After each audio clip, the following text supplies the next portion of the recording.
arrested her for coke and she had it on her. Huh? Arrested her for coke and she had it on her. So that's probably what's gonna.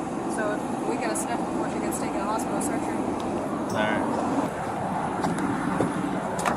Wants to get up, he wants to get up, wants to get up. Yeah.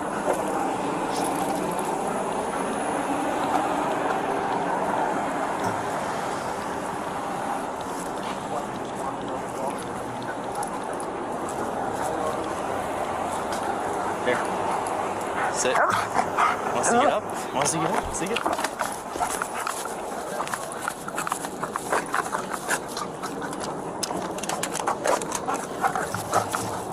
See it?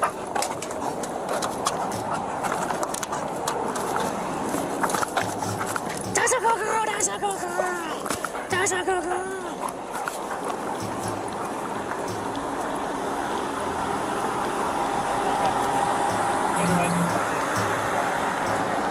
That's a good girl. Look. I have a medical marijuana card, sir. Okay. I have a medical marijuana card, sir. Okay. You cannot search my vehicle. Okay. I can. No, you cannot stop.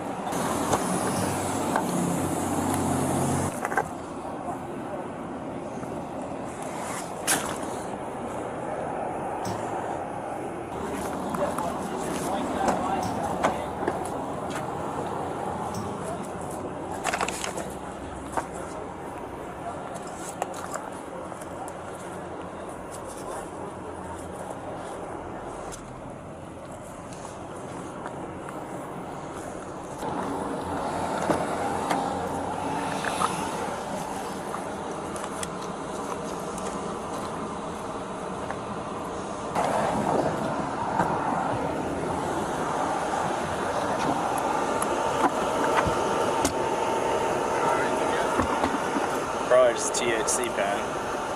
So it's enough to search her. Enough to search her? Yeah. Well, we better do that quick before they load her up. They gotta test it. Alright, well, your mom would do that so we can get her searched before she goes, because I think they're getting ready to load her up. Okay.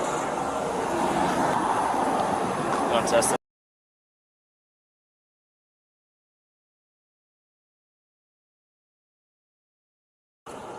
They gotta test it.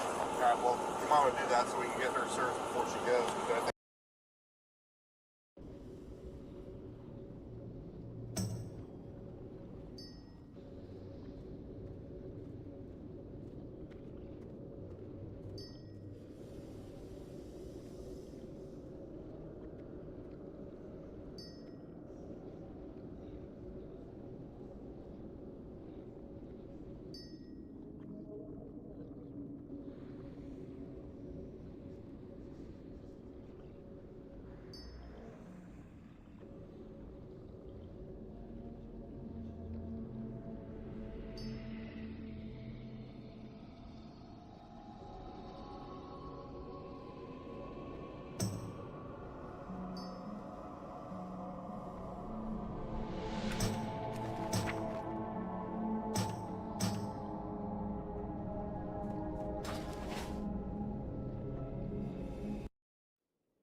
Warning, incoming cane.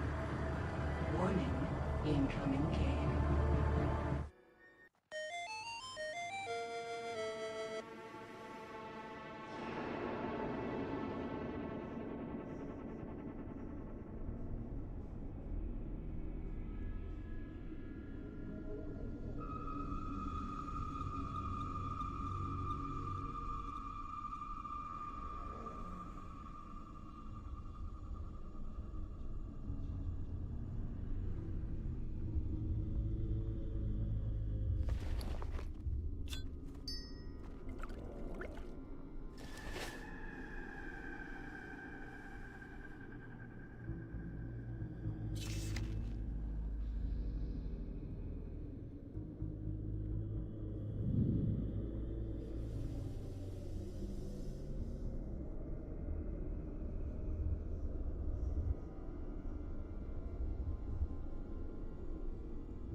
Hello?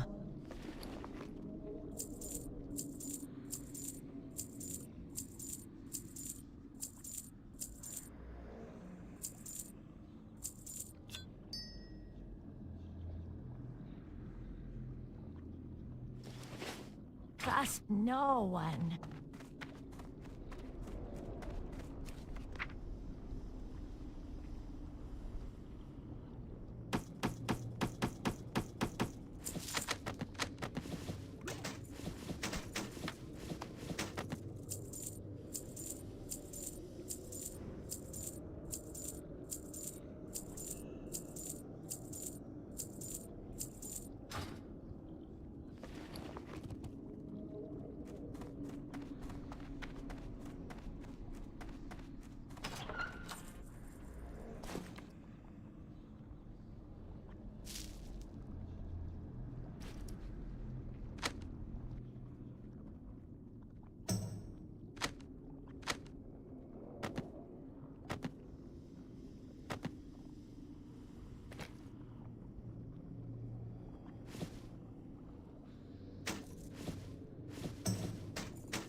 Anu Belore de la Na.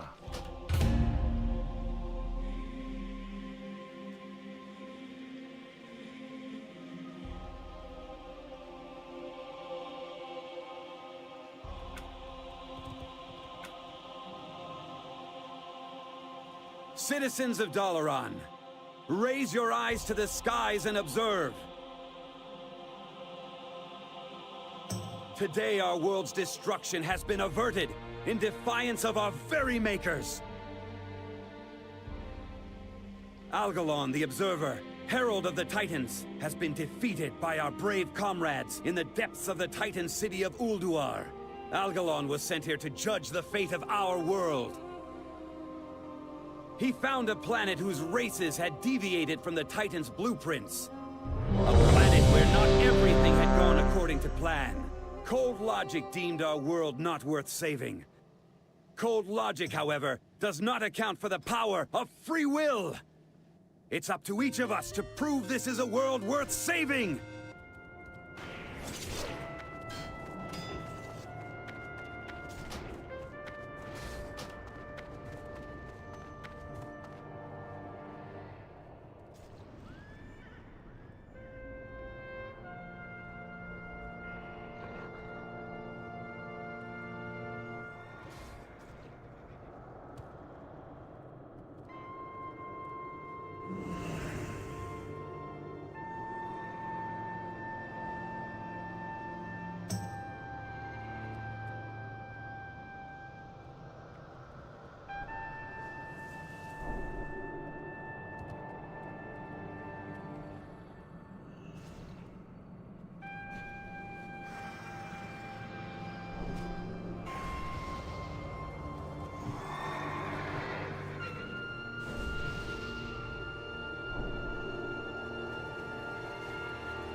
isn't ready yet.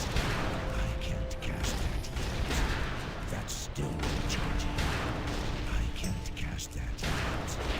That's still recharging. That spell isn't ready yet. I can't cast that yet.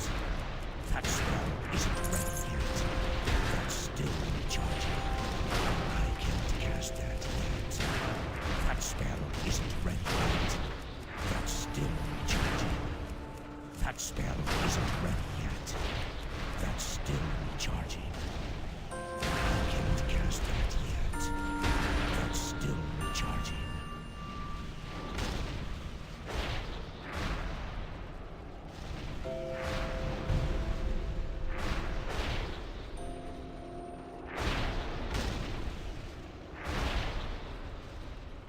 I can't cast that yet. That spell isn't ready yet. I can't cast that yet. That spell isn't ready yet. That's still recharging. That spell isn't ready yet. That's still recharging. I can't cast that yet. That's still recharging. That spell isn't ready yet. I can't cast that yet. That spell isn't ready yet. I can't cast that yet. That's still recharging. That spell isn't ready yet. That's still recharging. I can't cast that yet. That's still recharging. That spell isn't ready yet.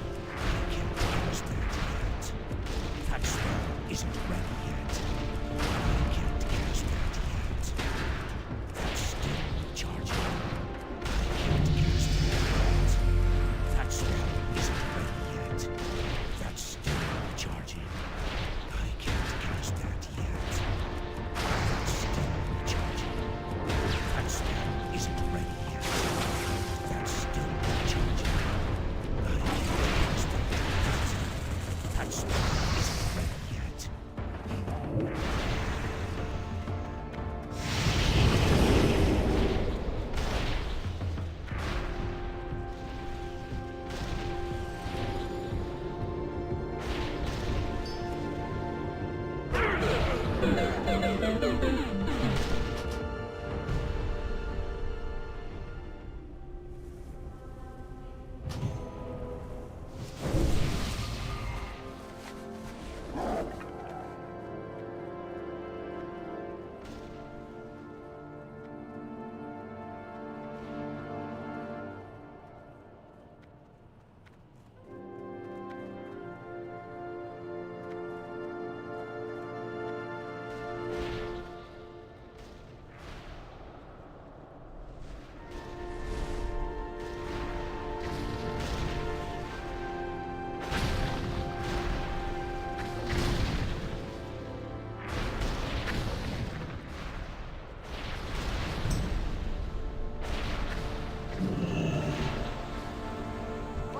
spit it out!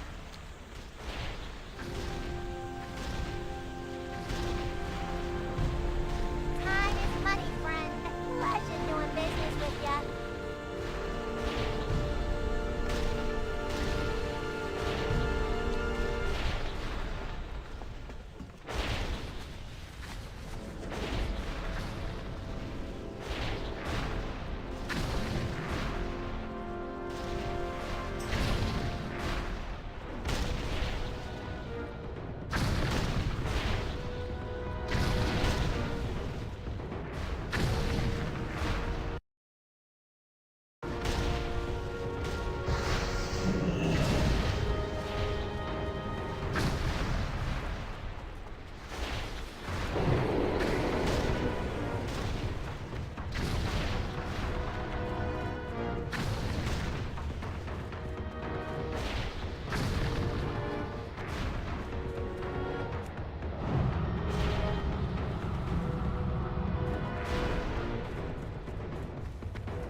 I'm out of range. I need to get closer.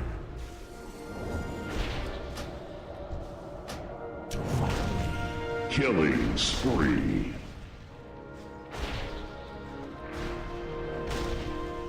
I'm out of range.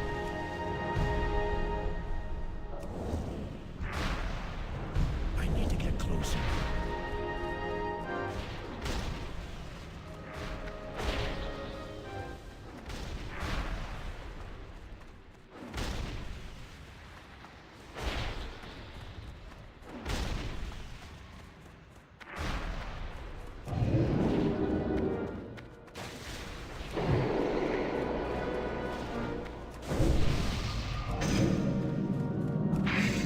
Finish him.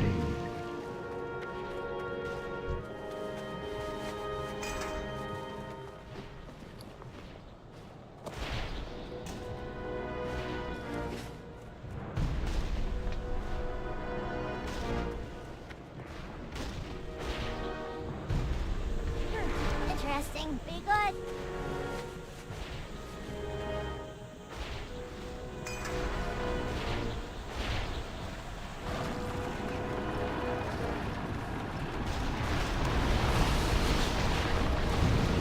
That's still charged now.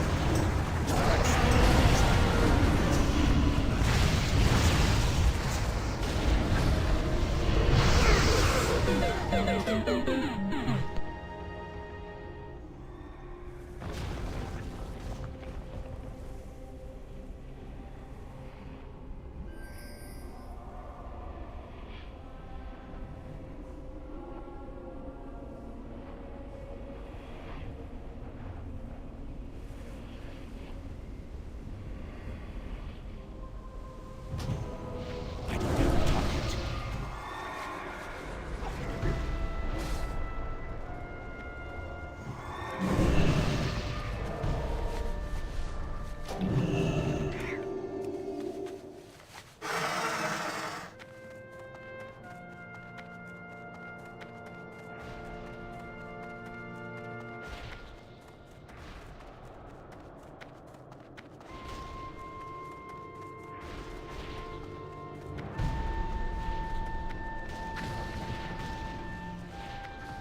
That spell isn't ready yet.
Finish him.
Finish him. I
Finish him.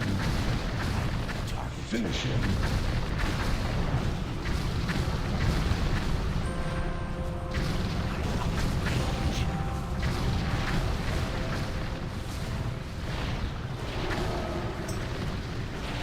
Finish him.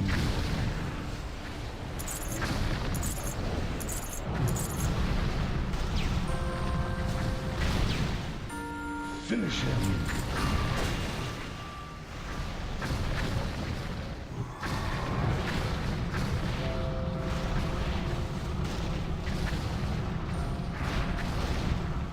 I need to talk to someone first.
Greetings.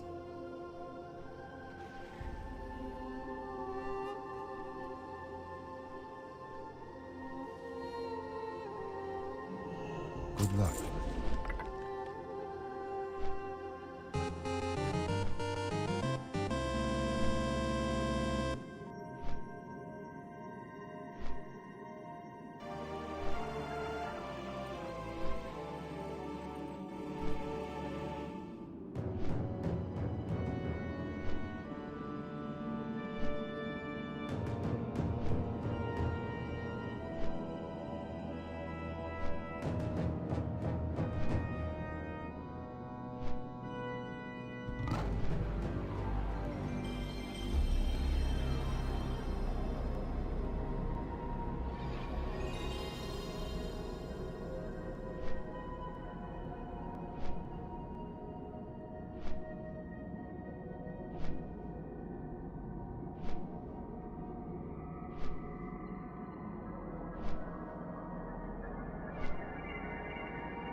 What's up? Be good.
Speak, friend, for the Horde. Strength, Loktar. Be safe. May your blades never dull.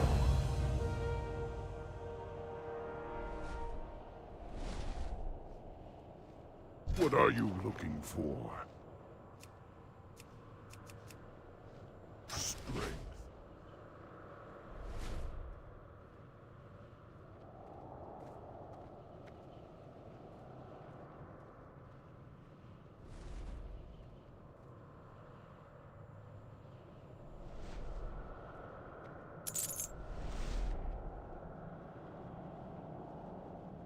Talk to me. Later.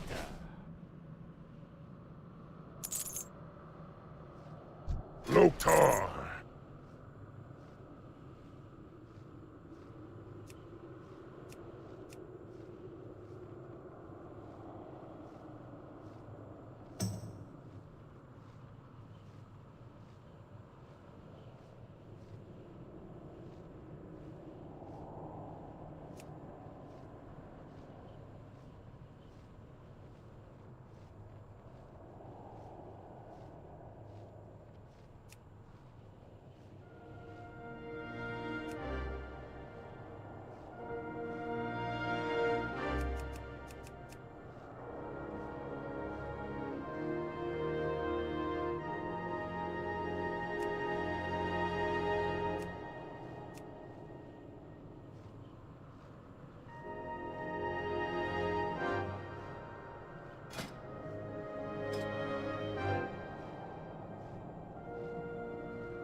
Go with honor.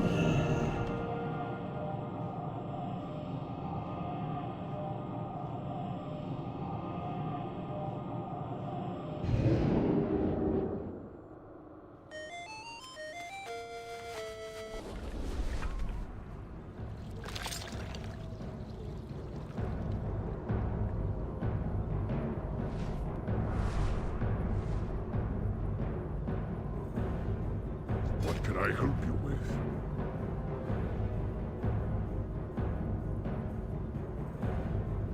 Go forth to victory.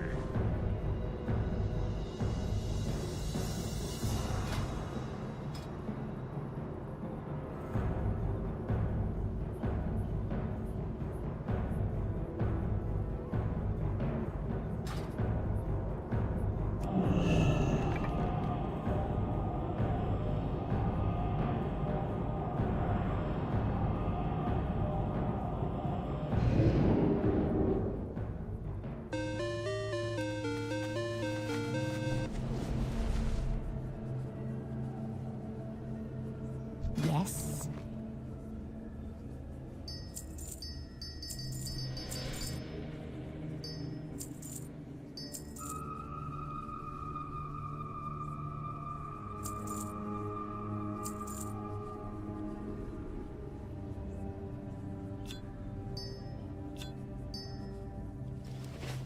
Remember, patience, discipline.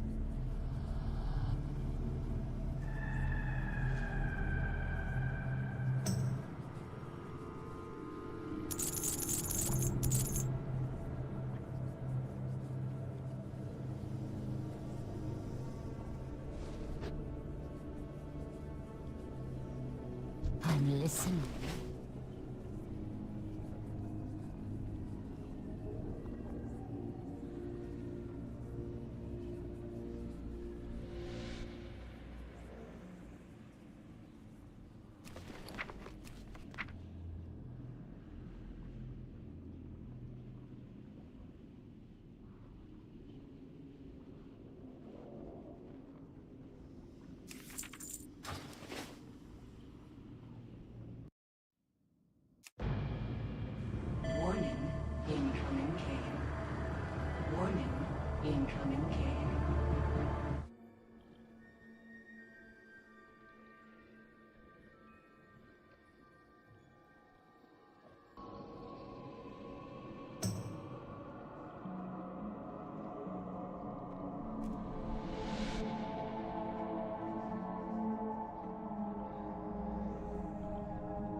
Anaria Shola.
Finish him.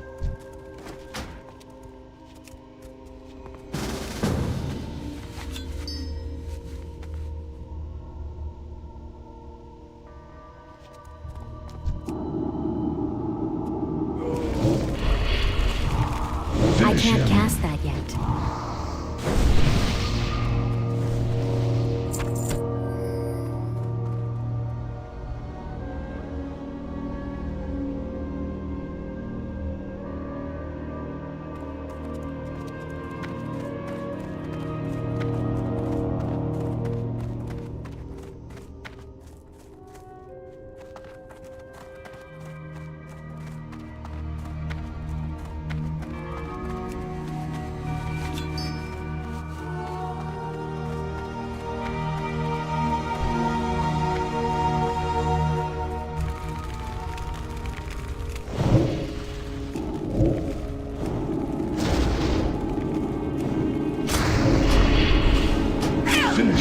Killing spree.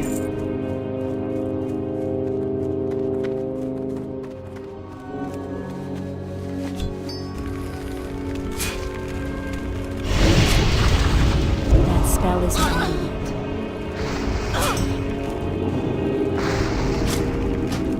Finish him. That's still recharging.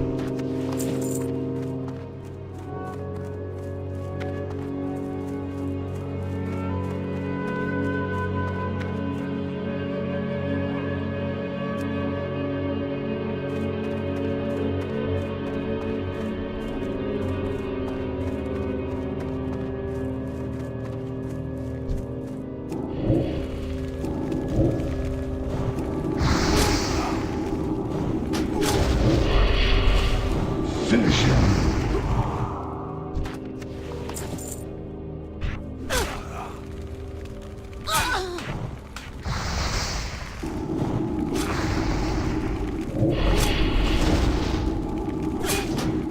Rampage.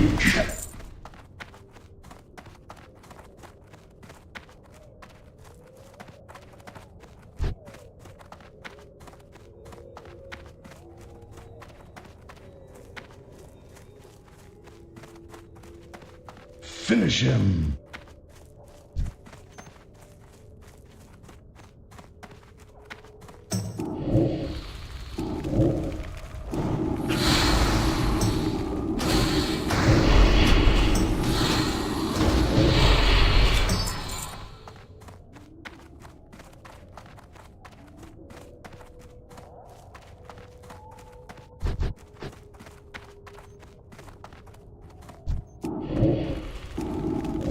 I can't cast that yet. Finish him.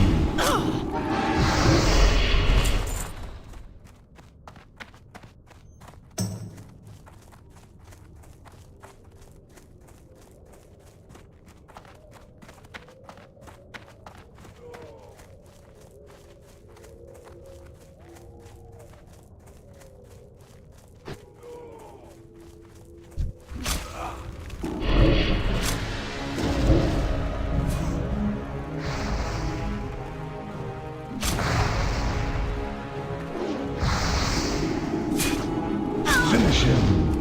Multi-kill.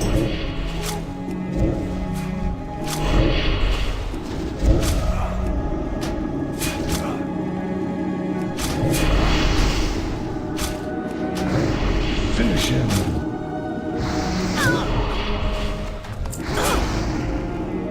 Finish him. I need to target something first.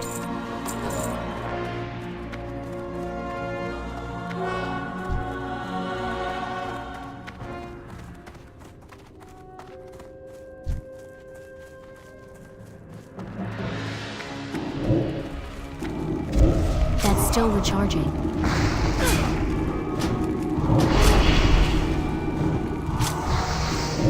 I can't cast that yet. Unstoppable.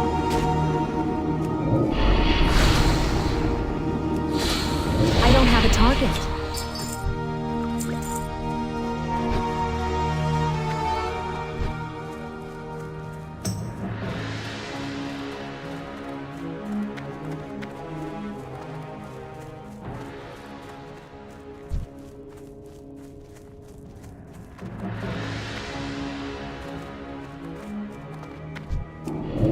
That spell isn't ready yet.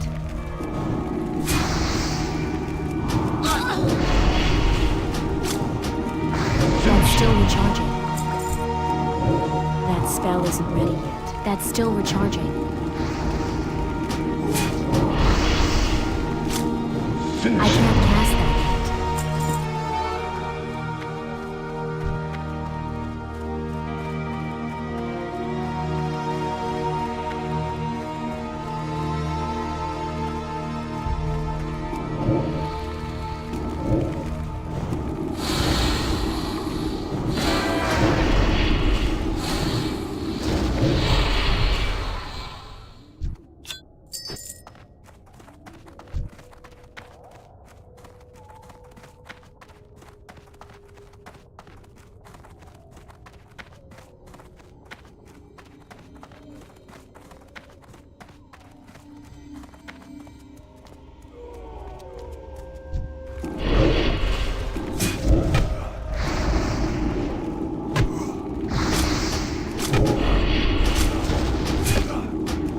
Ultra kill. That's still recharging. I can't cast that yet. That spell isn't ready. Finish him. I can't cast that yet. That spell isn't ready. That's still recharging.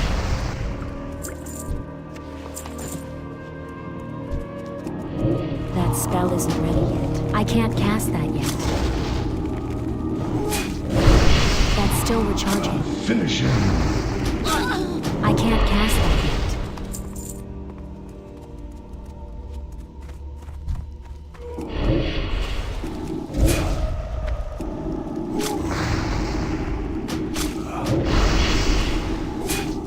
Finish him.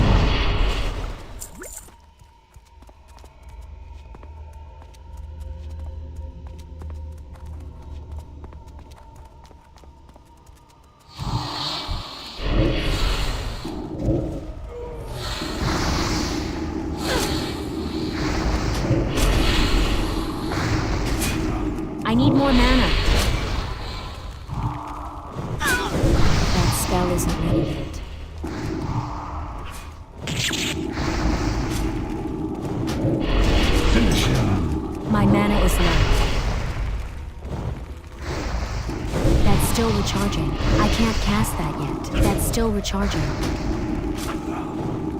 Not enough mana. Finish him.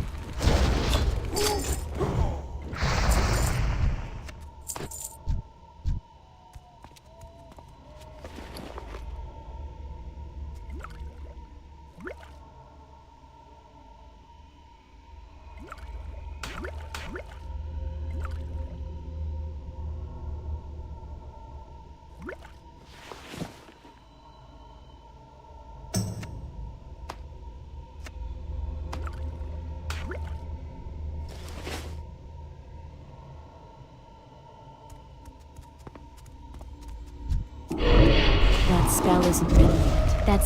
That's still recharging. I can't cast that yet.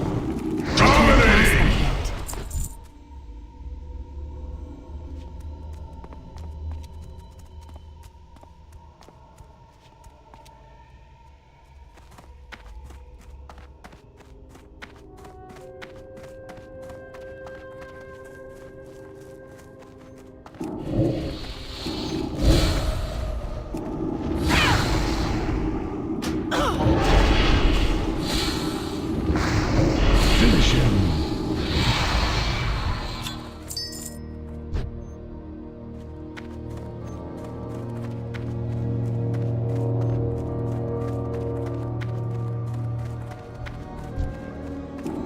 That spell isn't ready yet.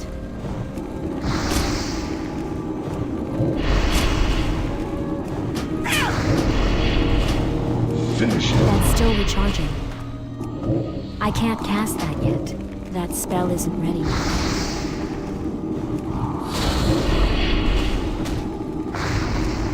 Finish him.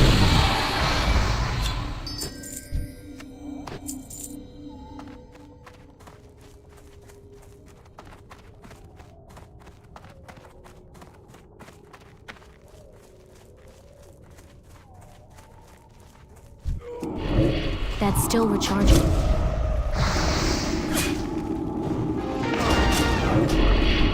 Finish him. I can't cast that yet.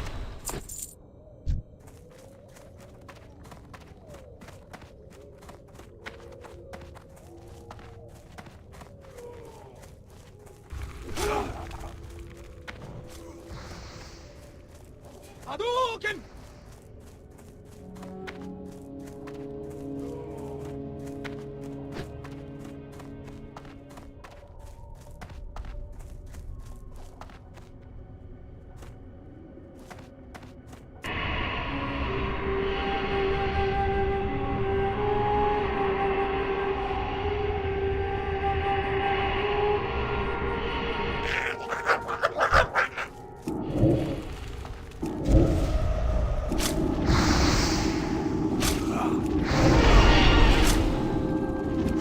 Finish him.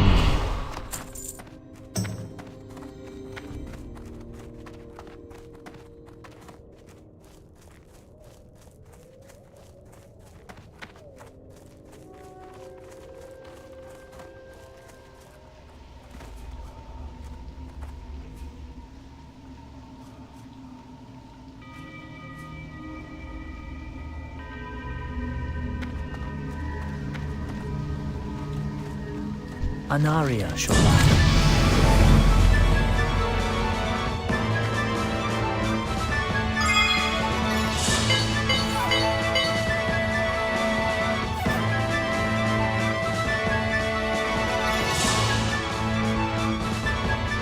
Victory lies ahead. State your business.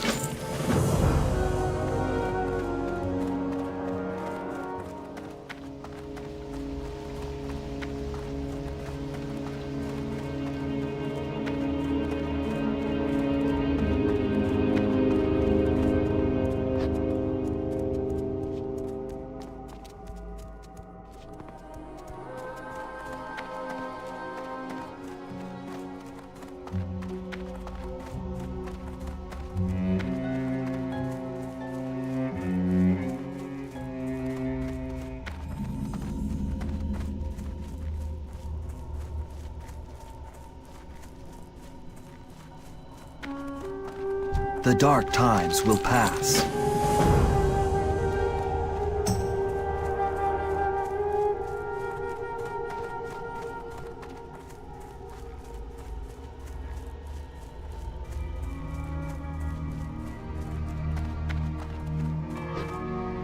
Yes.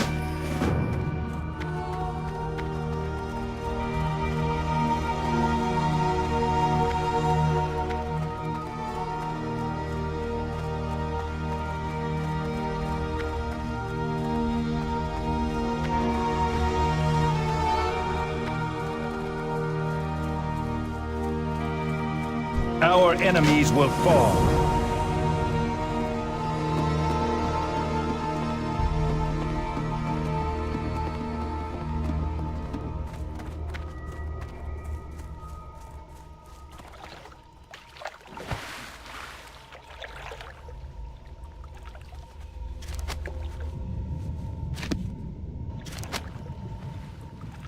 I can't loot that right now. I can't loot that right now.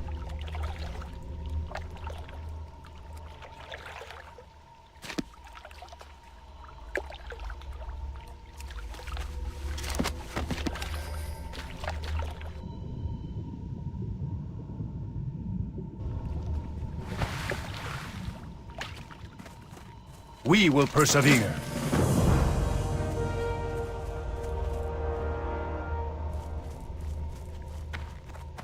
I need to get closer. That spell isn't ready yet.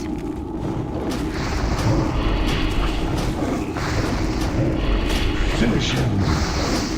I need a target.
We will persevere.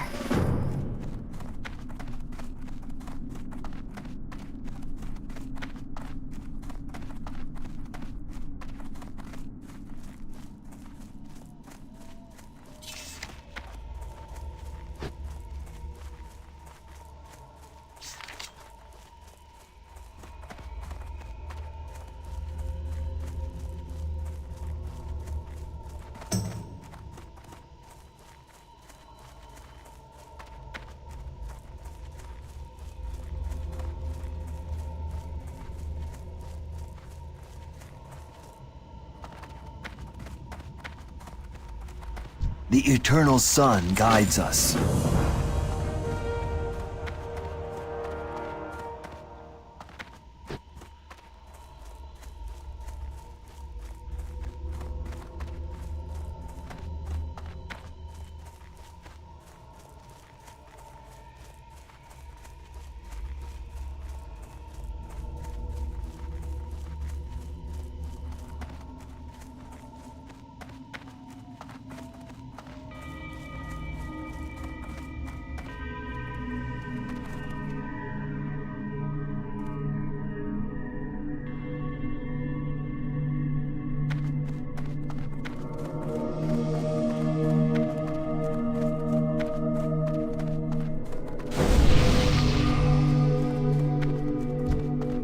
I'm out of range.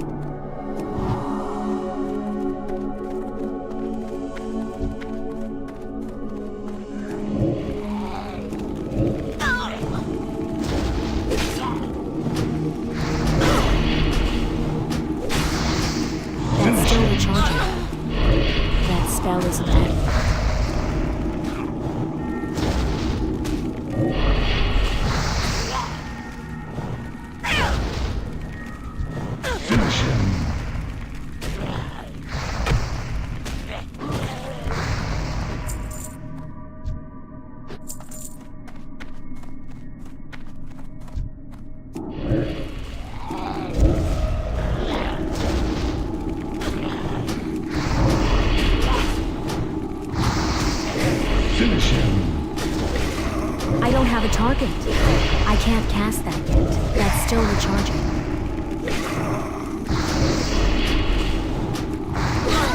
Finish him. I need to target something first.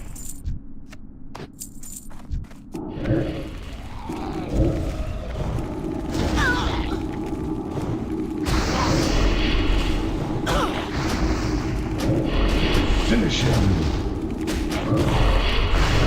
I can't cast that yet.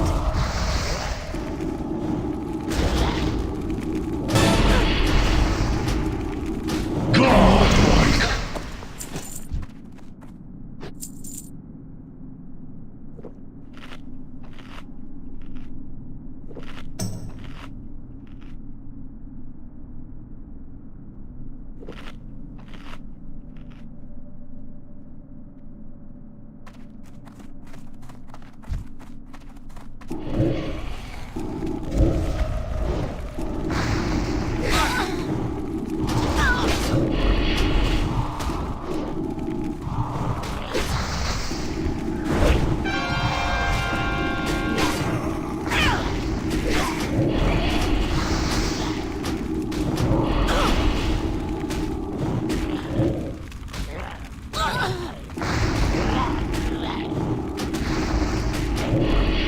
Finish him. You suck.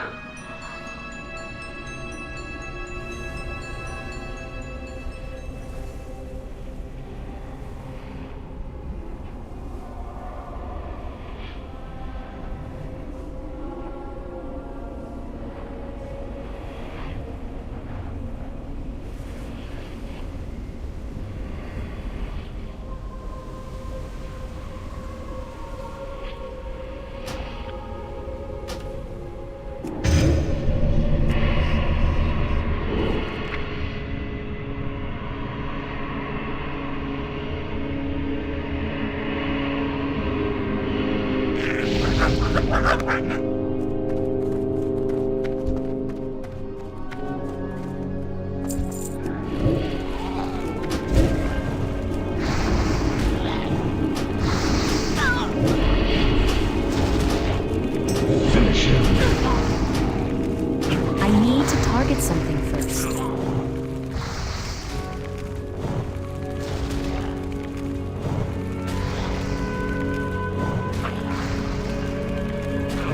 I need a target.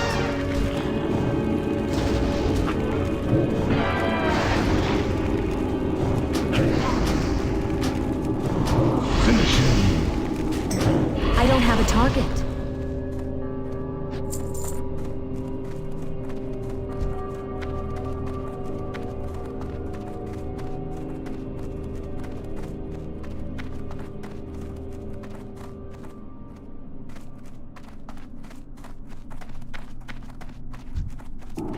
That spell isn't ready yet.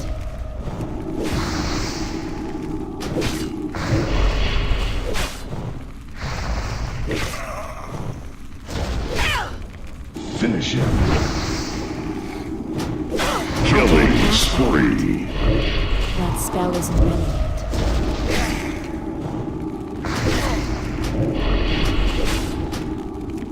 Finish him. That's still recharging.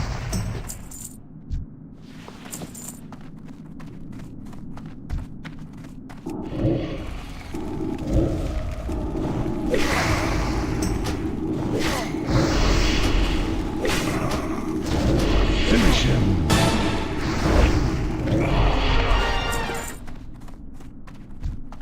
It's too far away.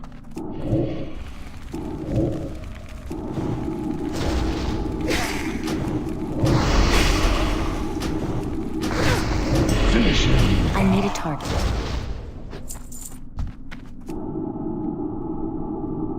I can't cast that yet. That's still recharging.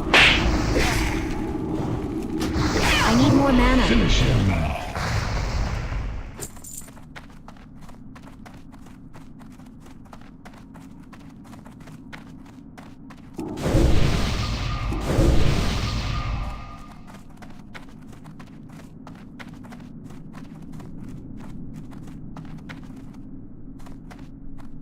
Our enemies will fall.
Victory lies ahead.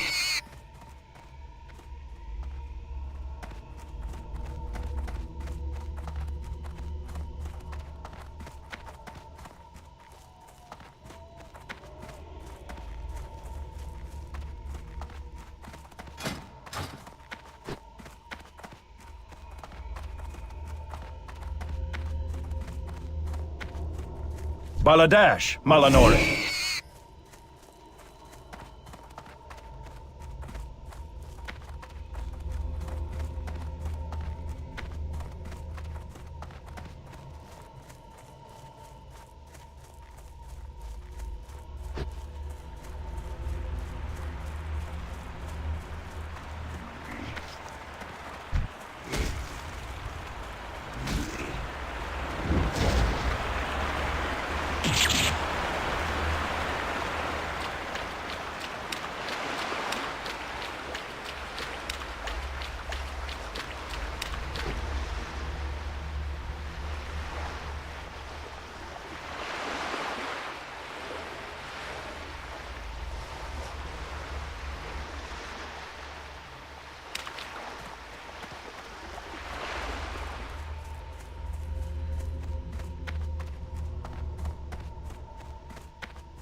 The eternal sun guides us.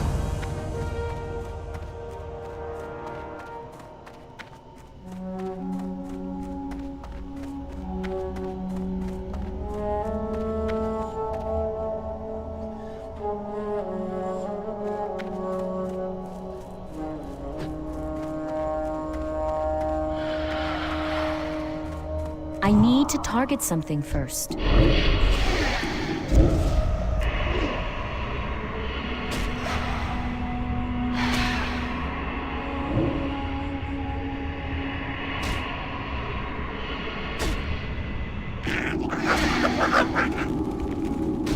Finish him.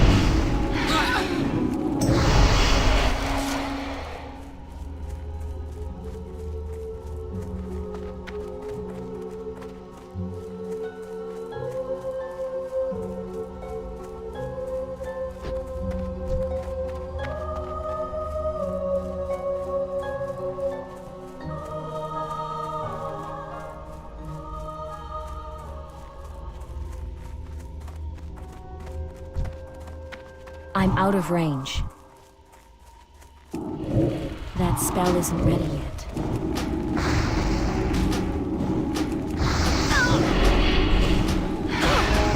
I can't cast that. That spell isn't ready yet. That's still recharging.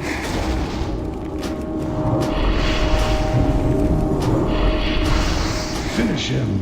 That spell isn't ready yet. That's still recharging. I can't cast that yet.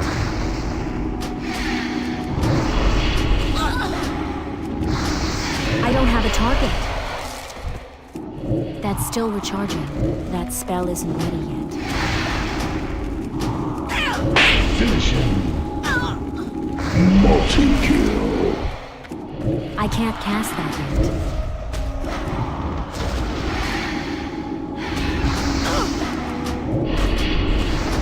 Finish him.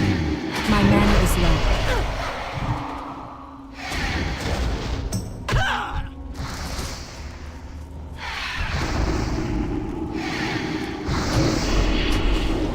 Not enough mana. Finish him.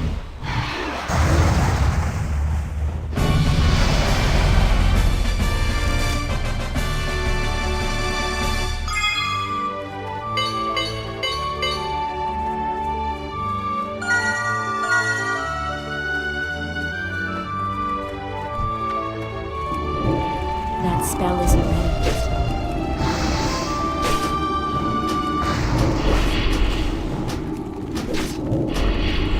Finish him.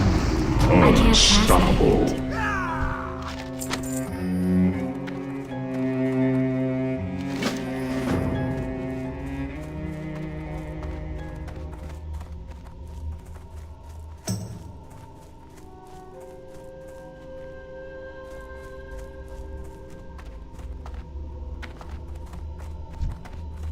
I need to get closer.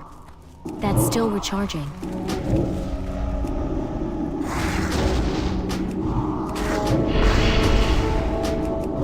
Finish him. I can't cast that yet. That spell isn't ready yet. Finish him.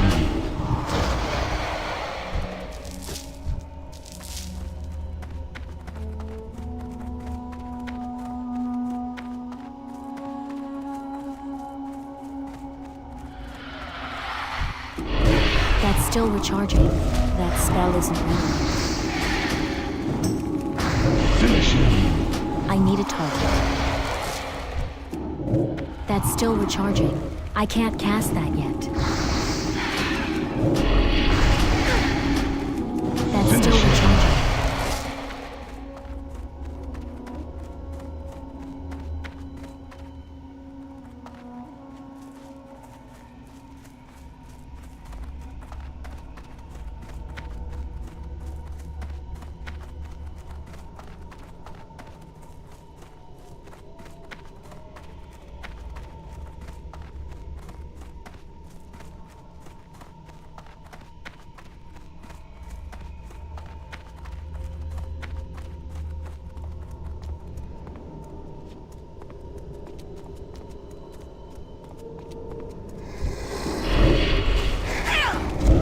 That spell isn't ready yet.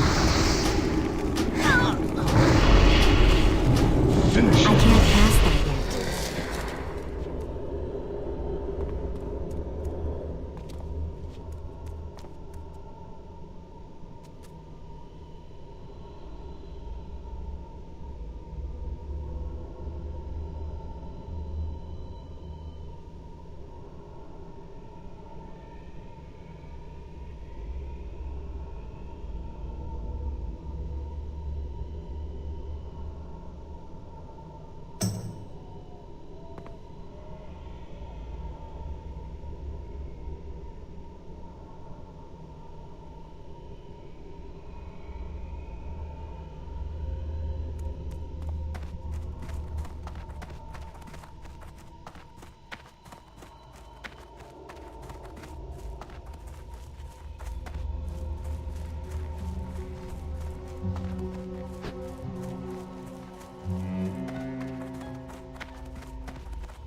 That's for weird.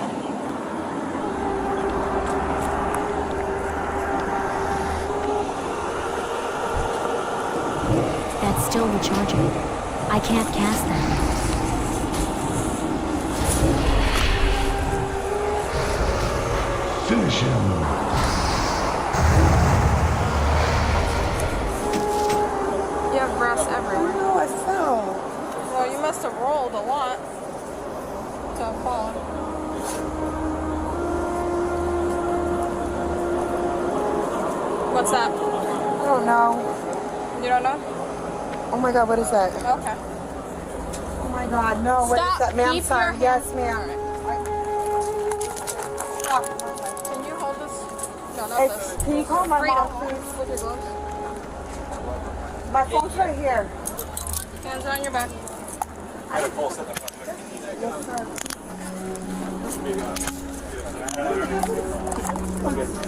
Not smoke nothing like me. Alright, spread your feet again. I don't. So that is not. Anything else? Ma'am, no, I didn't even know that was. No? I didn't. Never had anything surprise me in my bra before. Listen, I don't know what the fuck's in that bar, but. Yes. Spread your feet. That spell isn't ready yet. Yeah, but I just got a handful. Listen, can you call my mom? I need to target. Stay where you're Ma'am, at. yes. Let's go to the back of my car. Can I get my shoes out of my car, please, so I don't have to go barefoot? Just a second. The slides. Oh, please call my mother, ma'am. Go ahead, sir. anything else on you? Because it goes to jail. It's a felony. Ma'am, no, I didn't even know I had that shit on me. Okay. Okay? Lean forward. God damn it. Central Star 1. Did you need anything from her? I need to call my mom, please. Yeah, for showing. Can someone please call my mother? Not We're all at valid. the jail. Showing.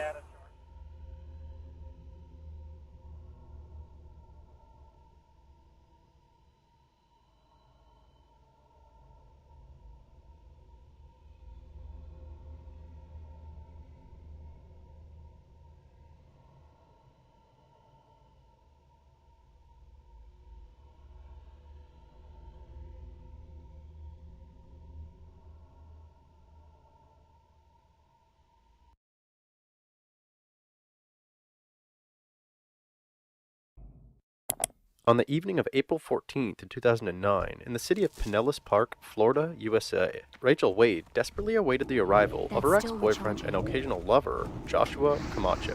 When Joshua didn't arrive, Rachel decided to take her dog for a walk. Rachel claims that she heard a vehicle honking and yelling to her to stay away from her man. Apparently, this caused so much fear that Rachel decided to call another ex-boyfriend, Javier. Javier's house was very close to Joshua's. When Rachel left her house, she claims that she grabbed a steak knife as a weapon of self-defense, just in case. At about 11 p.m., when Rachel was on her way to Javier's house, Rachel drove past Joshua's house and observed the vehicle of Joshua's new romance, Sarah Lubman, parked outside of Joshua's house. Due to this observation, a series of messages was exchanged between Rachel and Joshua. I need to target something first.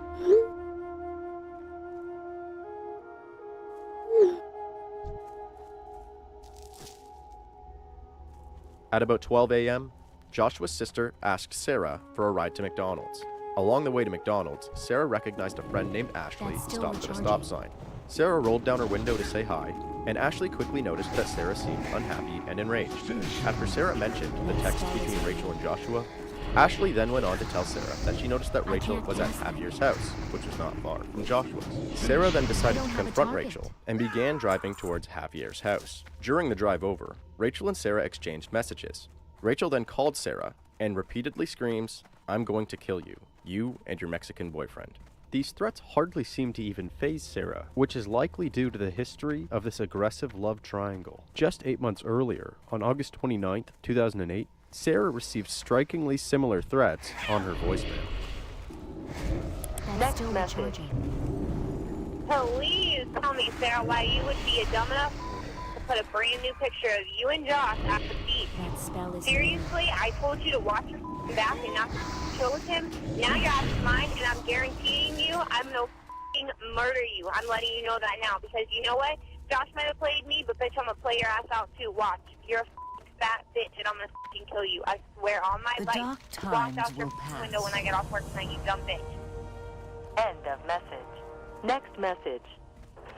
It's so funny how you talk and you want to sit there and say that my man was at your house. Then tell me what he was wearing tonight, Sarah. You're a dumb bitch for real. If you're f***ing lying, I'm going to find you and I'm going to beat your ass. If you're not lying, I'm going to find you and beat your ass, okay? You keep playing games. You're a pathetic little bitch and you're a little girl. Honestly, what do you have that's going for you that Josh wants you over me for? I got a job, have my own place, what? Seriously? That spell is real. He could get anything he wants from me. Any thing, not to mention that I look probably 10 times better than you. And you run your mouth. You still got your mommy and daddy's curfew, bitch, for God's sake. Why do you run your mouth and why are you that pathetic? Please do leave shit on your MySpace because that's old news just like you and him are. So keep talking, Sarah. You don't know when to stop. You haven't learned your lesson yet, but I'm going to teach you it. I'm telling you now. Keep with me, Sarah. Dumb, psychotic little bitches, and I'm telling you now, I'm going to show you psycho. Keep with me. You're with the wrong person and with the one thing that I care about. So keep going, Sarah. Play your game, because I'm going to teach you how to grow up real quick. Sarah, now unfazed with Rachel's death threats, continues toward the confrontation at Javier's house. When she arrives, Sarah is able to see Rachel having a conversation with Javier and a mutual friend, Dustin Grimes. Despite witness testimony claiming that Sarah remained in her vehicle and was attacked by Rachel before exiting it, Rachel Wade testified that as Sarah arrived at Javier's house, instead of parking, she drove directly towards Rachel. Once she was only a couple feet away, Sarah slammed on her brakes and came out of her minivan with fists flying. In Rachel's words, Rachel was scared for her life. She first flashed the knife she was carrying as a way to scare Sarah, but Sarah was not afraid. Rachel then fought off Sarah for several moments before lifting her arms too quickly and accidentally stabbing Sarah multiple times. Sarah's friend Janet then grabs Rachel and pulls her off. After Janet notices that Sarah was stabbed, she calls her brother and Sarah's boyfriend, Josh Camacho, to let him know what his other lover has done. Joshua calls Sarah's father, and they both race to Sarah's side. Sarah was transported to the hospital and later succumbed to her injuries. The knife stab to her chest directly wounded her heart and was found inoperable. It wasn't until hours later that Rachel was arrested and interrogated by body.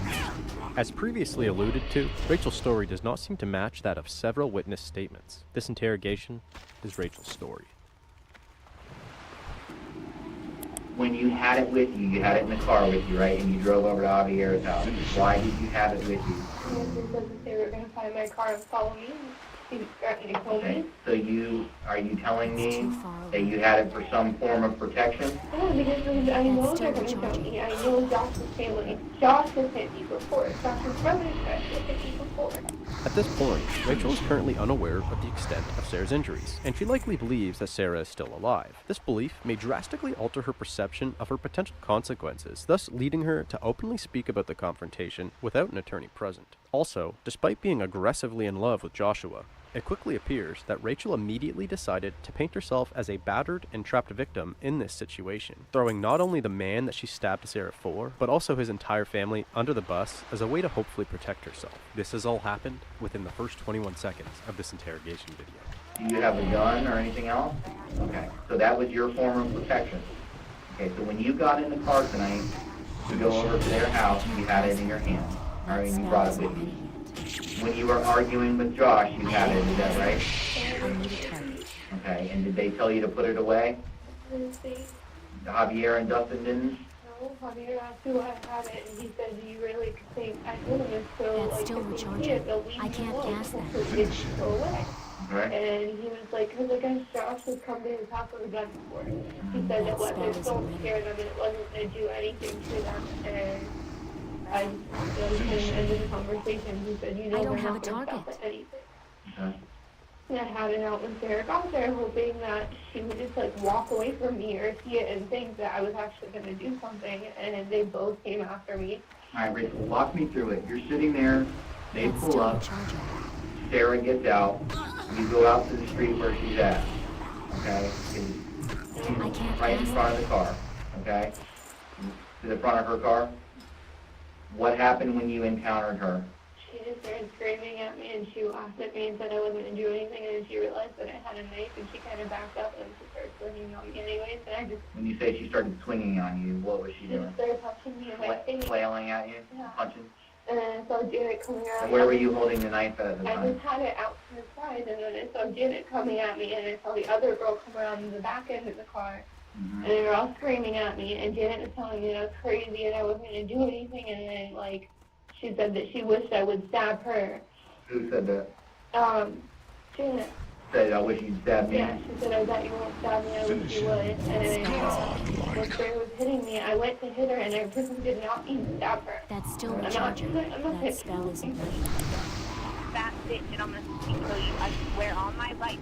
Walked out your window when I get off work tonight, you dumb I need to target something first. Tell me how it happened. She was hitting me, and when I went to hit her back, I had put one of my hands up, and I tried to hit her back. This is the knife. Show me how you were holding it, okay? But now, if I'm Sarah and I'm in front of you, what were you doing with the knife? How did you I had it out to the side, and she started swinging on me, and then when I went to put my hands out, she was swinging on me, and I tried to defend myself with her, and then Janet came at me from the side. And I guess I did not mean to stab her at all. How many times did you stab her? I guess once. Okay, do you know where it hit her at? No, I don't. I didn't see anything. I had both of them coming at me and Sarah. I can't cast that yet. After you stabbed her, did she go to the ground, fall to the ground? I didn't see that. When she was screaming at Janet after that, she was screaming, Janet, get in the car, your kid. That's all she would say. And then I didn't see her. And I still heard her yelling her name. All I heard was Janet, Janet, get in the car. Okay. So, That spell is... Sarah didn't have any weapon with her at all, right? She wasn't carrying a bat or a gun or a knife that you saw, right? Okay. And you went out and you met her in the street, came up to her side of the car where she was getting out of, is that right? She stepped in, like, in the front of my car. I can't cast that. And she started screaming at me, and then Janet started coming around the side, so I walked over a little bit further. But initially it was just you and Sarah, because you said Sarah was, and is that how your lip got hit? I think Janet did that. I don't know. Sarah kind of hit me in like the side of my head more. I need to get closer. And in my stomach once. But when Sarah was hitting me, I saw Janet come this way, and the other girl got out of the other side of the car and walked around from the back. That spell isn't... So after that was done, and I know you said you were being dragged around by Janet and whatnot, when you went back up to the house, what did you do with the knife once you had it? Where? If you're facing Javier's house to the left side, just in the grass, moving the fence, what? Threw it up. I don't remember what it did. Up on the roof? I don't know if it was on the roof or in their backyard or... And how long would you say the knife is?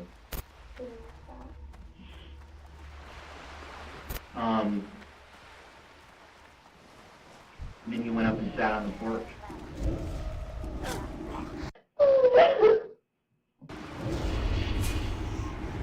I saw where she was stabbed at. I need more and it looks mana. like she has 2 stab wounds.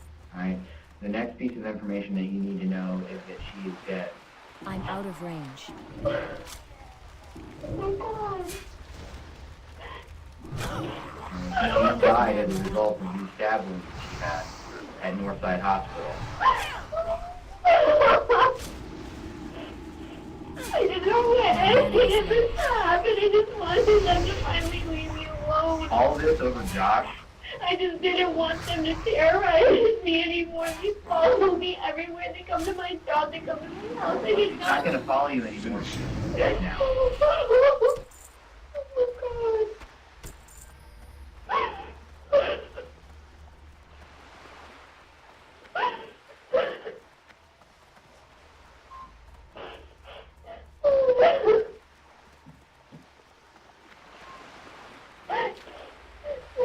I didn't just stay home, but every time I call the cops, they don't do anything.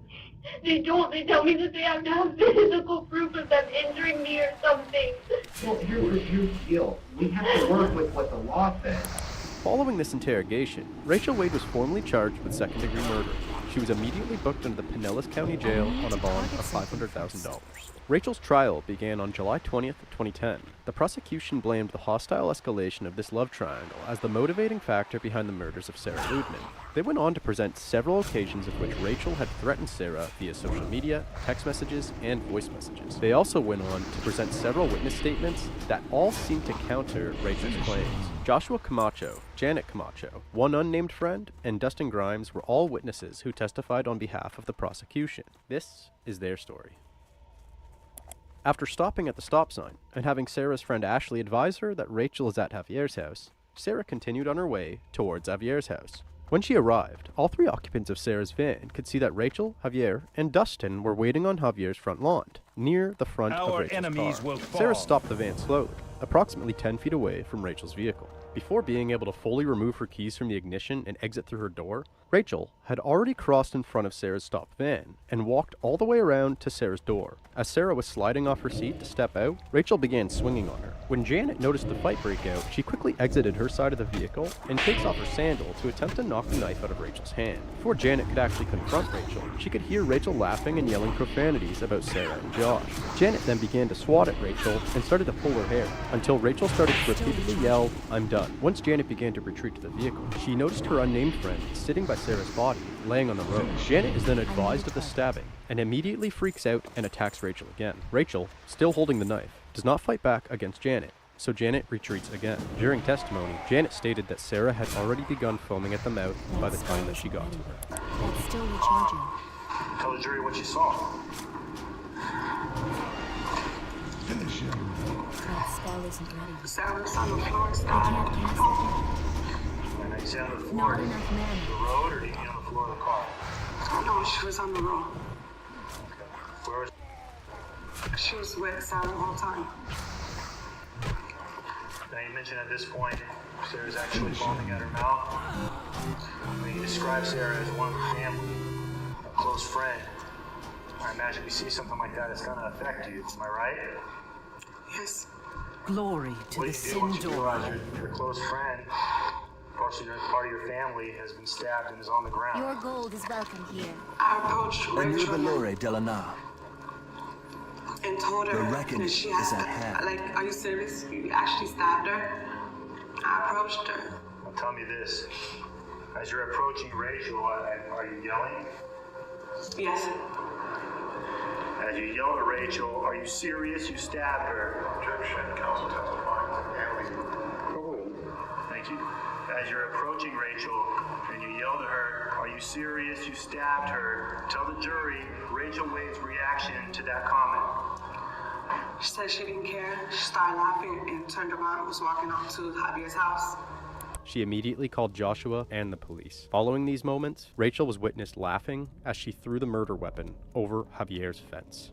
Shortly after, Rachel was arrested. Our enemies will Rachel's fall. attorneys stuck to a self-defense claim and attempted to sway the jury by citing a stand your ground law. Her attorney, Jay Hebert, also centered the argument around multiple occasions in the past where Sarah and her friends would gang up on Rachel. He referenced an incident at Applebee's where Sarah knocked a tray of food out of Rachel's hands. He also referenced another incident where Sarah and her Glory friends to sang the a song during a Sindori. karaoke event while mocking Rachel and laughing at her. Despite the defense's attempts at painting Sarah Lutman as a bully and instigator whose size made her a major threat towards Rachel, the jury sided with the prosecution and ultimately found the evidence overwhelming against Rachel. On September 3rd, 2010, Rachel Wade was found guilty and sentenced to 27 years behind bars. She is currently housed at the Lowell Correctional Institution, located in Marion County, Florida. Once she's behind bars, he hopes that his client can reach out to help others that she had wanted. Might do things like have a YouTube channel or go on Facebook and MySpace to reach out to, hopefully, she says, young people.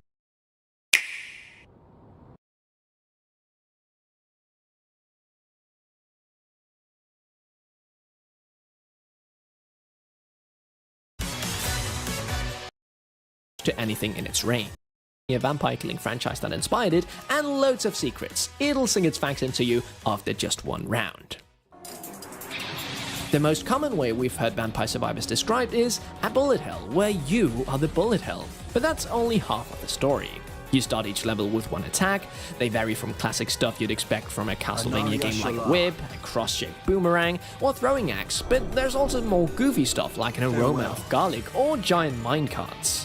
There are dozens of them, and each attack has its own strengths, weaknesses, and properties. Garlic, for example, creates a miasma of deadly garlic breath, damaging any enemy that dares enter your personal space, and the whip slashes out in front of the direction the player is facing, dealing high damage to anything in its range.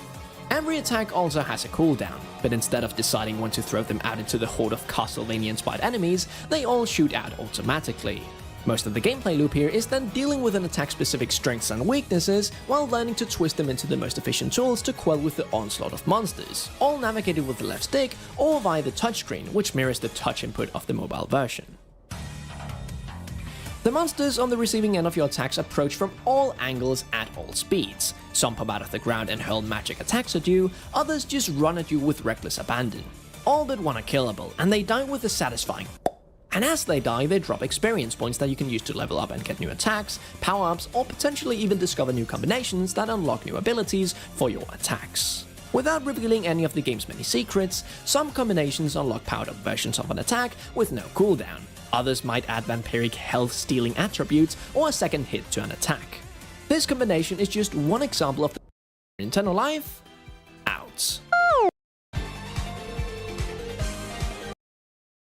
It's a good thing that Vampire 9 out of written by the wonderful Vampire Survivors is a singular game.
Starfield, Starfield, Starfield, Starfield. With just about 2 weeks to go until Starfield, Bethesda held a Q&A on their official Discord. There are 16 questions and some pretty lengthy answers on some of these, so some nice stuff to dig through. However, I do want to warn you guys, I don't think there's anything like major groundbreaking like to report from this Q&A. I just think it's fun. It sort of fills in some gaps in what people were wondering about. Question 1 is, can we buy houses or property in main cities? And Will, one of the devs on the team, answered. He said, yep, there's housing in different cities that the player can get. Some you have to purchase and some are rewards for specific quests. Emil, another dev on the team, said, sure can. You can purchase a dwelling in all the major cities in the game, and there's at least one that you get specifically for completing something. Bethesda games have had this ability pretty much since I can remember. You could always buy a house, so this is something that I kind of assumed was going to be in the game. It's interesting they both point out that you get some houses as rewards for specific quests, but again, it's been around forever. It brings me back to Fallout 3. If you disarm the bomb in Megaton, you would get your very own house. So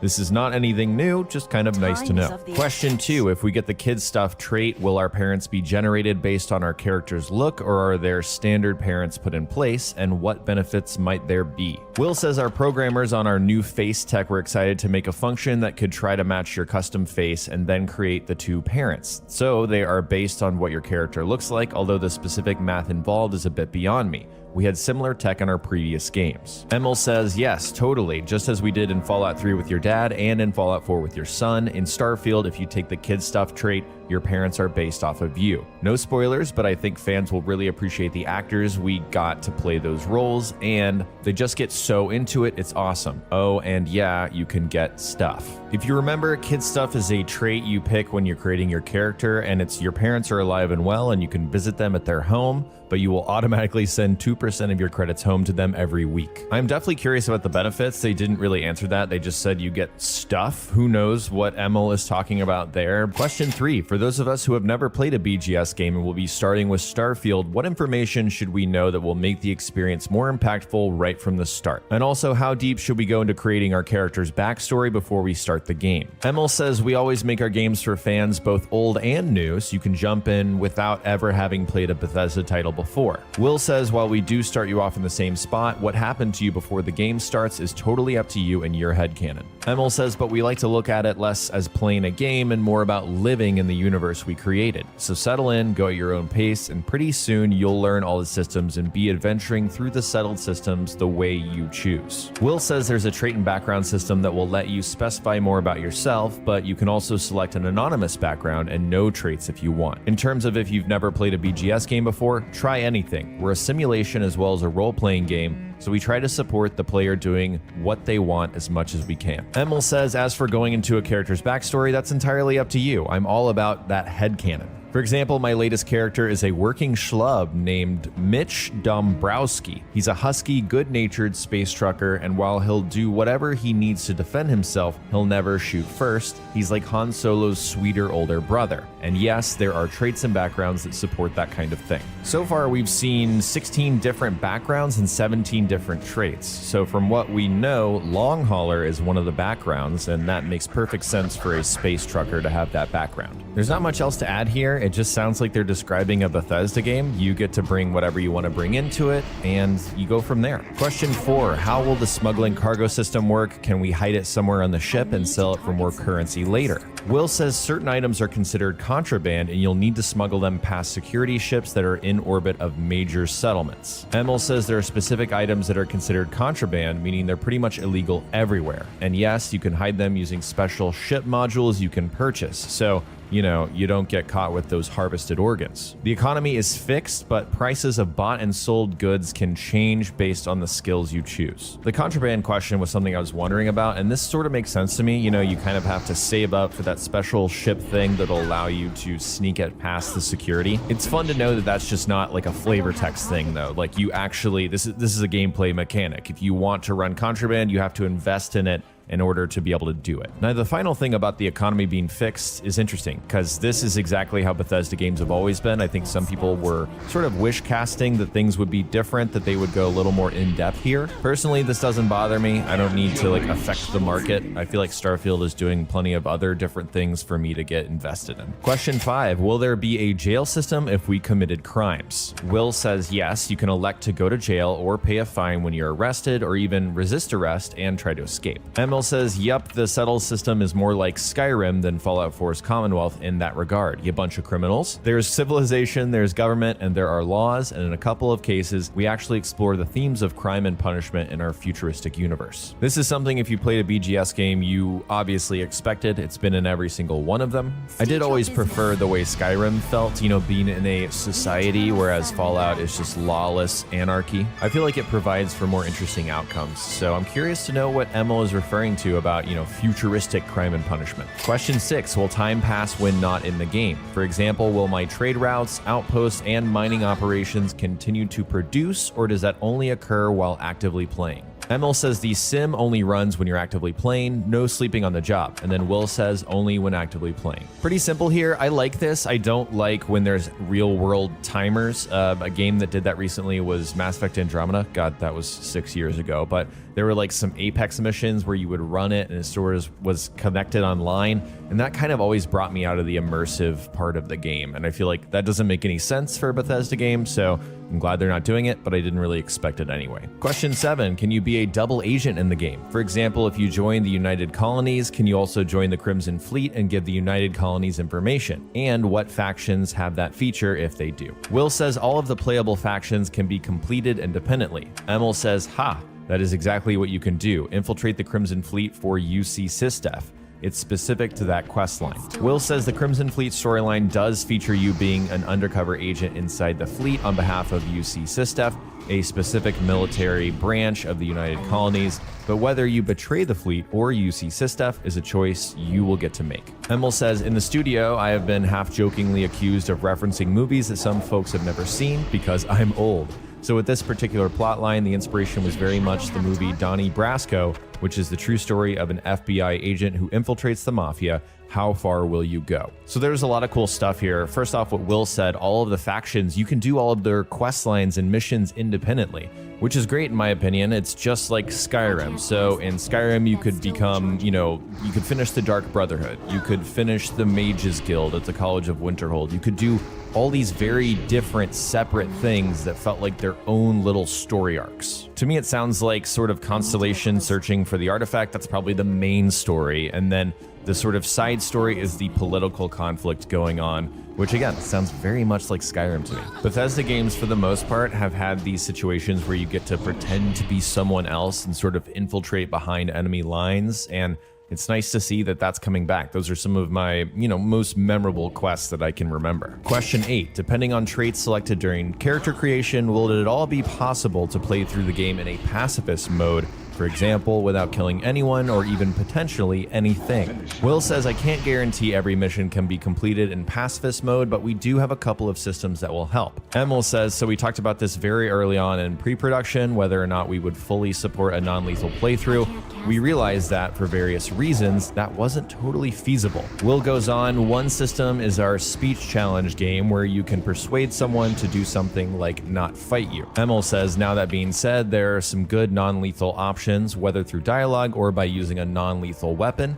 Those can be used in certain situations, honestly a lot of situations, though I couldn't comfortably say you can complete the entire game without killing whatsoever. The settled systems is mostly civilized, but it can be a dangerous place if you're going off the beaten path, and you're absolutely going off the beaten path. Again, Will says the speech challenge game is added in specific scripted moments, and we try to add one into most quests where important characters confront you. So I'm assuming what Will means is, you can stealth around stuff, you can sneak around people, you can talk your way through people with their speech thing that we've seen in some dialogue before. Emil says there's non-lethal options, which I had to Google this and remind myself there are some very specific ways you could knock out people, like using a syringer rifle in Fallout 4, just not killing them, but sort of pacifying them. So that's what I assume they're referring to there. But when they say they can't confirm whether you can do everything as a pacifist, that just reminds reminds me of how crazy this game is going to be. There's just so many different things going on. They didn't specifically plan for that to be possible, it sounds like. Question 9. What are the beliefs and basic history of the religions we can join? So these are the Sanctum Universum, Enlightened, and Great Serpent. Emil says existing in real life religions are part of the Starfield universe with folks of all religions and denominations out there, but we don't really focus on them. Instead, we highlight 3 new ones specific to the game. Will says the Sanctum Universum is only a couple decades old in our timeline, but has gained a lot of prominence. They believe that God is out there somewhere in the universe and that humanity's ability to travel the stars brings us closer to God. Emil says Sanctum Universum, the members called Universals, believe that God very much exists somewhere in the universe, that a higher power is guiding us all. Specifically, they believe that humanity's ability to travel the universe and grab jump is God's way of saying, I'm out here, come find me. Will says the Enlightened are an atheist group that focuses on humanitarian and community work. They believe that life is something every person has to take responsibility for, so that if we want the world to be a better place, we have to do it. Emil says the Enlightened, these folks are essentially organized atheists. They don't believe in any kind of higher power. Rather, they teach that human beings have to take care of each other, and they practice what they preach through various community outreach programs. House Varun, oh boy. So in the game, you're not really sure what the complete truth is, but the gossip among the guards is this: a colony ship sets off for a new world, making grab jumps along the way. After one of those grab jumps, one of the passengers claims he spent that time communing with a celestial entity known as the Great Serpent. What was a few seconds for everyone else was much longer for him, and he brought back a mandate, which is basically get on board or be devoured when the Great Serpent encircles the universe. Is it true? I ain't saying. So in the game, you sometimes face off against House Varun zealots as an enemy group, and that's their motivation. Really not much else to add here. A lot of juicy information for people who want to dig into these factions. I think it's really cool, and it should kind of game for Bethesda, and that's honestly fine with me. Something they don't mention, which I kind of assume is in the game, is a loyalty system. At least in Fallout 4, there were a set of things that your characters liked or disliked, and the more you did them, the more they would either like you more or like you less, and if you maxed out their affinity, they would give you a secret special perk. And they don't mention that here, but maybe that's a thing in Starfield, so because they've done it before. I don't know. Question 13 is, what are your favorite parts of the game? Will says, I love finding content that I haven't seen yet or forgot about. Our games are so big that no one person is likely to have seen it all, even after all of our passes and levels of review. Emil says, because of my position, my experience is a little different than yours. I won't speak for Will, but personally, I've seen every questline, every city, every major piece of content in the game at every stage of development, so my answer is colored by that. For me, the real pleasure is seeing how they've all evolved into the versions they are today, the versions everyone here will play. I have a real soft spot for Neon. Getting that city nailed down took a lot of work by a lot of different people, and the result is really the cyberpunk settlement I always hoped it would be. I also love all the quest lines. I think they're the best we've ever done. The designers on this project totally killed it. Will says our quests really evolve over development, and it's great to see how everyone adds to them, the designers, animators, voice actors, lighting, and everything. Not much to add here other than it sounds like a Bethesda game. It's massive. There's a ton of stuff in it. The fact that, you know, no one person has probably seen everything except for Emil, according to him, is pretty wild, but expected from me. I like his bit about Neon, though. That was a city that's always caught my eye in the glimpses of gameplay that we've seen. Zach reiterates pretty much the same thing. He says he totally loves the work from our voice actors, the music, the sound effects, the clothes. Trump obliterates Fannie Willis with a massive insult, saying Russia will break out those details on him smearing her. No. We just have more comments going on than anybody else are going, how are your comments so big? It's because I have a cool audience, okay? I have people that like to chat. You're not afraid to reach out to, and I'll give you some backstory on him because John Eastman's one of my favorite today. So here's the headline on him. Pro-Trump lawyer John Eastman, key figure in Georgia election case, surrenders at jail. Who's John Eastman? He's super important, and he's not going to flip on Trump either. Which Mark Meadows already did. John Eastman, the attorney facing criminal charges for his efforts to overturn former Trump's 2020 election ideas, surrendered to jail in Atlanta. Eastman is one of the 19 co-defendants, including Trump, facing charges in the Georgia criminal case led by Fulton County District Attorney Fannie Willis. What did he do? He's the one that came up with the entire idea about Pence. Eastman wrote a memo proposing how then Vice President Mike Pence could challenge President Joe Biden's victory by rejecting key electoral college votes. So this is the guy with all of the authority that gave Trump the idea that he ran with. By the way, I was in email contact with John Eastman while this happened because I've been following his career for about 20 years. So he had emailed me back and forth during this time or shortly after. We had no idea he would end up being arrested and is now going to, he had to put up $100,000 bond. What about Trump? How much did he have to put up? Let's look. Here's the Trump quote. Fannie Willis, quote, thought I was a flight risk, ... maybe to Russia. This is about one of his truths that he put up. That's his version of tweets. This is only hours after agreeing to a $200,000 bond settlement. Former President Donald Trump said Fulton County District Attorney Fannie Willis must have thought he was a flight risk. That's what you usually do. That's why you have to put up $200,000 bond, because it supposedly holds you down, secures you.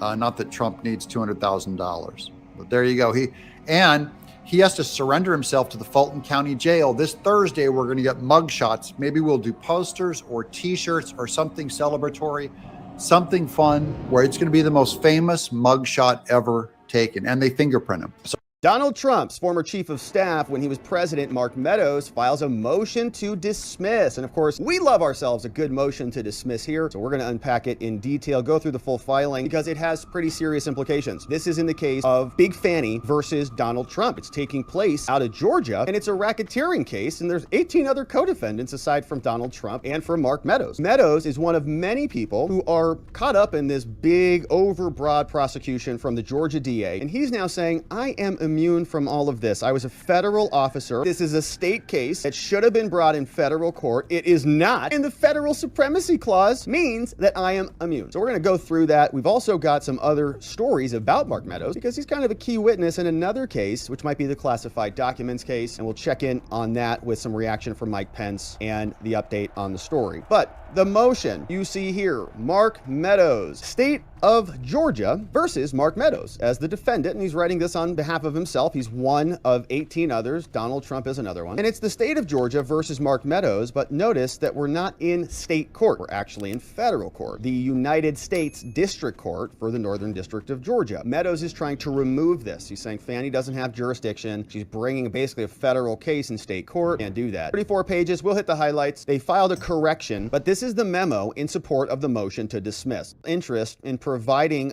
the President of the United States with close, confidential assistance, firmly entrenched in federal law for nearly 100 years. Referencing Elena Kagan, who's a current Supreme Court judge. She wrote that in a law review article. Oh, we love that. And gives rise to precisely the sort of state interference in federal affairs the Supremacy Clause prohibits. Saying centuries of federal precedent make clear that states may not impede or interfere with the actions of federal executive officials when they're carrying out their laws. So when they're doing their job, you can't interfere. Why could this be a problem? What happens if we have a bunch of big fannies who decide that they're going to use their offices to impede a political candidate that they don't like? Oh, is that happening right now? We've got Big Fanny and Alvin Bragg doing the same thing. We've got Jack Smith doing the same thing on 2 federal cases. So the states can't act like little dogs nipping at your heels when you're trying to govern the federal government. In this case, a federal official carrying out his duties is not obliged to consider state criminal law at all before acting. They reference another opinion from Yale. Federal courts enforce these fundamental constitutional principles by granting immunity in state prosecutions and dismissing charges under Rule 12b. They say, Mr. Meadows removed this proceeding from Fulton County, Georgia, and he's writing as though he's already done this. We have not had a hearing on this removal yet. This is still pending. I believe the removal is scheduled to happen a week from today, I think on the 28th. But he's saying, I've already removed it. I've already invoked the power to do this, and it's done. The day after I was indicted, I filed it. Now, the court declined to send this back to the state level, which means that we're going to have a hearing on this. And they say, also, Judge, while you're considering this request, we submit a motion to dismiss. Why? Meadows is entitled to removal and immunity. The court can decide to permit removal and notify the state court, which will stop further state proceedings, and then address this motion on a more traditional schedule. They say stopping the state's criminal proceedings promptly is important. Both the Supremacy Clause and U.S. Code in Section 1442 protect federal officials from lawsuits lawsuits and criminal charges in state court, not just from liability. The suit itself, not just the result of the suit. But as set forth below, the basis for granting immunity to Mr. Meadows is well settled. The court should therefore move swiftly on both removal and immunity. They notice the judge. Your Honor, it's clear Big Fanny is seeking to move quickly in the state court so that Mr. Meadows will irreparably lose his constitutional and statutory protection if you don't do this quickly. Since 1890, since a decision in Nagel, the Supremacy Clause has been understood to stop states from bringing suits under state laws against federal officials. Federal official, including a former federal official, is immune when the charged conduct has some nexus with furthering federal policy. So if Mark Meadows is the chief of staff and he is investigating election fraud at the behest of the chief executive of the entire country, which is called the president at the time, who still has an obligation to make sure we have fair and free elections, is that a nexus? I would say so. Can reasonably be characterized as complying with the full range of federal law. Obvious analysis. As chief of staff to Trump and leader of the office of the president, Mr. Meadows served a critically important function, something that's been firmly entrenched for 100 years. The charged conduct here has far more than, quote, some nexus to his official duties. It involves literally the core aspects of the role. That's why he's in this role, to go execute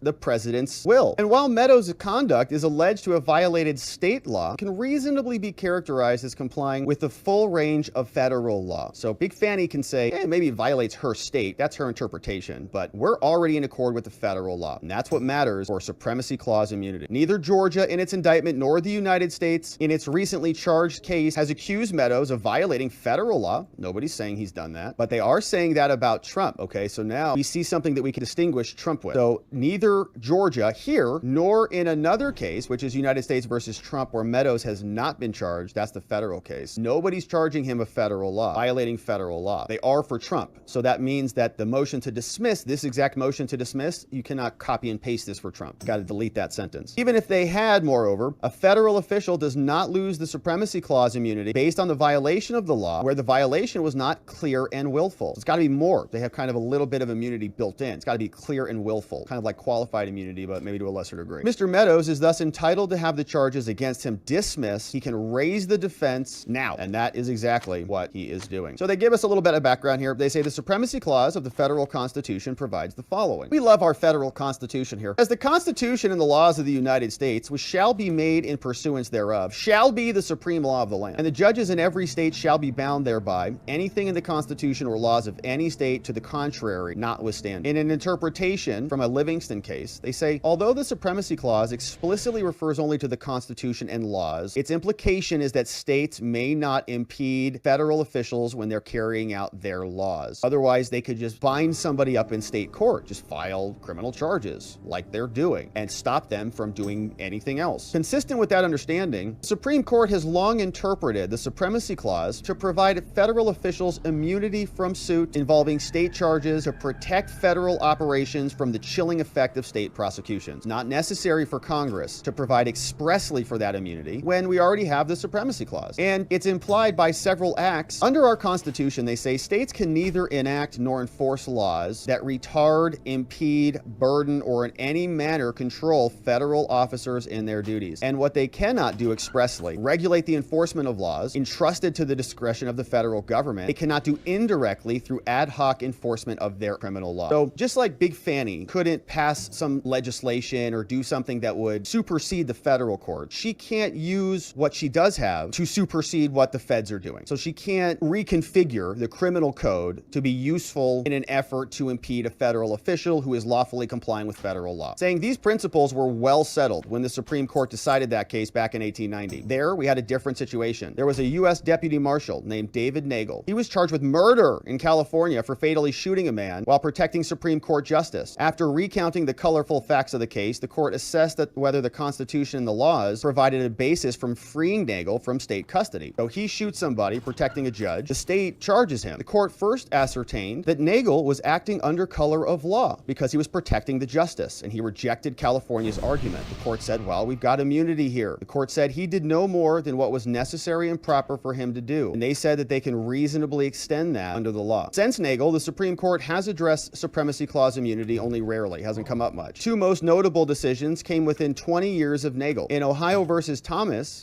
in the Supreme Court case, we had another one, this one from 1899, the court held that Ohio Ohio could not prosecute a federal official for serving margarine in a home of a disabled veteran without placing a sign in the window. The court held that Congress had appropriated money to buy the margin and that serving it was therefore legal under the Supremacy Clause. All right, so we've got a margin case here. We had another case, 1906. The court affirmed the denial of immunity for soldiers when they were prosecuted for murder. So they're soldiers, right? Now we're distinguishing what category of people, soldiers versus federal officials. There was conflicting testimony about whether the fatal shots were fired in hot pursuit. The court held that pretrial immunity was unavailable based on the facts of the case. Now here, under Nagel, a federal official is entitled to immunity if he was authorized to do what he did under the laws. At the general level, the question turns on whether the Officers Act have some nexus of furthering federal policy. While the phrase no more than necessary might suggest a narrow scope, so did Mark Meadows exceed the scope of his authority. They unanimously agree that immunity turns on the official's general role and the authority. The 11th Circuit simplified a lot of this. They said that the Supremacy Clause bars state law liability where the federal officials act, so Meadows or Trump, have some nexus with furthering policy that complies with the full range of federal law. Once a federal officer, like Meadows or Trump, makes a prima facie showing, meaning just on its face, they say, yeah, we've got immunity, then the burden shifts over to the state, which is great. So you say, look, I can show that I'm a federal official. I can show that I was doing this in furtherance of protecting elections. And once I meet that burden, it goes back to you guys, Big Fanny, to show why that is not true. Therefore, the state, the district court, should sustain the defense of immunity under the Supremacy Clause. Here's some of the argument. They say that Meadows carried out the conduct of Chief of Staff. That's what creates that nexus. The conduct charged here by Mark Meadows falls squarely within the scope of his duties as Chief of Staff. And there's federal policy that underlines his role, and they're going to give us a list of it. He needs to show only some nexus, but here it's much closer than that. It's like his job description. This court succinctly summarized the charges in its own summary. They said that Mark Meadows met with Michigan officials to talk about the election. He messaged representatives from Pennsylvania to talk about a special session. He met with somebody to talk about, quote, disrupting and delaying the joint session relating to counting votes. He attempted to and was prohibited from physically observing a non-public audit, the Georgia audit. He arranged a phone call between Trump and a chief investigator. And he messaged somebody called Investigator Watson, and he solicited a phone call or asked the Secretary of State to do something, right? So they say, Meadows' team, say, Your Honor, taking these allegations is true for assessing immunity. There's obviously a clear nexus between what Meadows was doing and his role as Chief of Staff. The question is not whether Meadows was specifically authorized or required to do each act. Like, was he allowed to send that text message? Was he allowed to make that phone call? Was he allowed to show up to that location? But the question is whether they fall within the general scope of his duties, and they surely do, they say. As noted, those duties included information gathering, providing close and confidential advice to Trump, and the way that the state characterizes any of this is wholly irrelevant. These were his duties. They were core functions of anybody who's a Chief of Staff. This is what they do. They attend Oval Office meetings. They contact state officials. They visit state buildings. They set up phone calls. They have a plain connection to all of this and the White House. So the nexus here is readily apparent. Only by virtue of his role as Chief of Staff was he involved in the conduct. If he was not Chief of Staff, he wouldn't have been involved in any of this. His federal position was a but-for cause, meaning but for being the Chief of Staff, none of this would have happened to him. They say if Mr. Meadows had absented himself from Oval Office meetings or refused to arrange meetings or calls, he could no longer have been the Chief of Staff. So what the state is doing, Your Honor, is it's threatening this very important interest. How can a Chief of Staff do anything if they're going to be under threat of state interference? Even the most dedicated federal servant would be reluctant to do his job conscientiously if it could mean prison time. And that's why the Supremacy Clause exists. If Georgia and Big Fanny could prosecute a Chief of Staff to the president based on a course of conduct that is simply arranging meetings with legislators, presumably from states too, they could prosecute him as well. The implications are staggering, and the prospect would hobble not just the Chief of Staff and their ability to carry out the role, but how the president functions generally. This is contrary to the law. We want a president who's nimble. We want effective advice, an effective assistant, and the Supremacy Clause does not permit this conflict. So in other contexts, they say Congress and the federal courts have recognized the need to treat the president's advisors differently. They need candid communications. The law must provide elbow room so that they can go have these conversations. The president has discretion. We give them some room to operate. You're not looking over their shoulders every time saying, is this according to Big Fanny's law? Am I allowed to do this? As the DOJ explained in the Obama administration in a non-Trump case, absent immunity for the president's closest advisors, if they don't have it, congressional committees could compel them to do all sorts of stuff. And so this prosecution is obviously a case of a nexus between his conduct and his job. Now, it's also, they're saying he's also in full compliance with federal law. He didn't violate anything. Nothing that he did was unreasonable. The whole point of carrying out his duties is to do all of this. He was contacting board of managers, and they don't allege that he violated federal law or the Constitution at all. In fact, they're saying, yeah, there's no evidence that they're even saying he violated federal crimes. Why? Because in Big Fanny's indictment, they're only referencing Georgia codes, OCGA, Georgia statutes. And while there has been a recent federal indictment, this is going to distinguish him from Trump. Mr. Meadows is neither charged nor identified as a co-conspirator in the indictment. He's mentioned by title 4 times in connection in that case as the defendant's chief of staff, as the defendant's chief of staff, as the defendant's chief of staff 4 times. So they're saying, okay, so they know he's in here. They know his conduct is here. They know who Mark Meadows is. They've reviewed his conduct. They found that Trump's conduct is criminal, but not Mark Meadows. So nothing suggests that he violated federal law. So if Big Fanny can't bring the charges in state level, and the feds have already investigated him, presumably, and have found nothing wrong, case has got to go. The core principle behind the doctrine of the Supremacy Clause immunity is that federal law, not state law, must govern the conduct of federal officials in carrying out their duties. States may not second guess or superintend that role. This matter provides a paradigmatic case for applying immunity. The U.S. Department of Justice brought charges related to the aftermath of 2020, including Georgia. They omitted Mr. Meadows, and while Fulton charged him with a very similar set of crimes. So even if a federal official does exceed his authority under federal law, that doesn't forfeit their Supremacy Clause immunity. And the Supreme Court, federal courts have consistently held that federal agents are immune from state law prosecution so long as they did not violate federal law maliciously or with criminal intent. And even if the court were entitled to conclude that Meadows is not entitled to immunity, he's still protected otherwise. He's still got the First Amendment and the 14th Amendment, and he's going to raise those up later. The First Amendment has its fullest and most urgent application when we're talking about the running for political office, so he can say and do things. And they say here, whatever one thinks about his phone call with the Georgia Secretary of State, it's a phone call, and he's allowed to vigorously and tirelessly represent and do his job. So Mr. Meadows, if you don't dismiss this on federal supremacy claims, we're going to make another claim under the 14th Amendment Due Process Clause and First Amendment because they are criminalizing conduct, and the statutes that are currently at place are unconstitutionally vague. Man, so they're throwing everything at this. So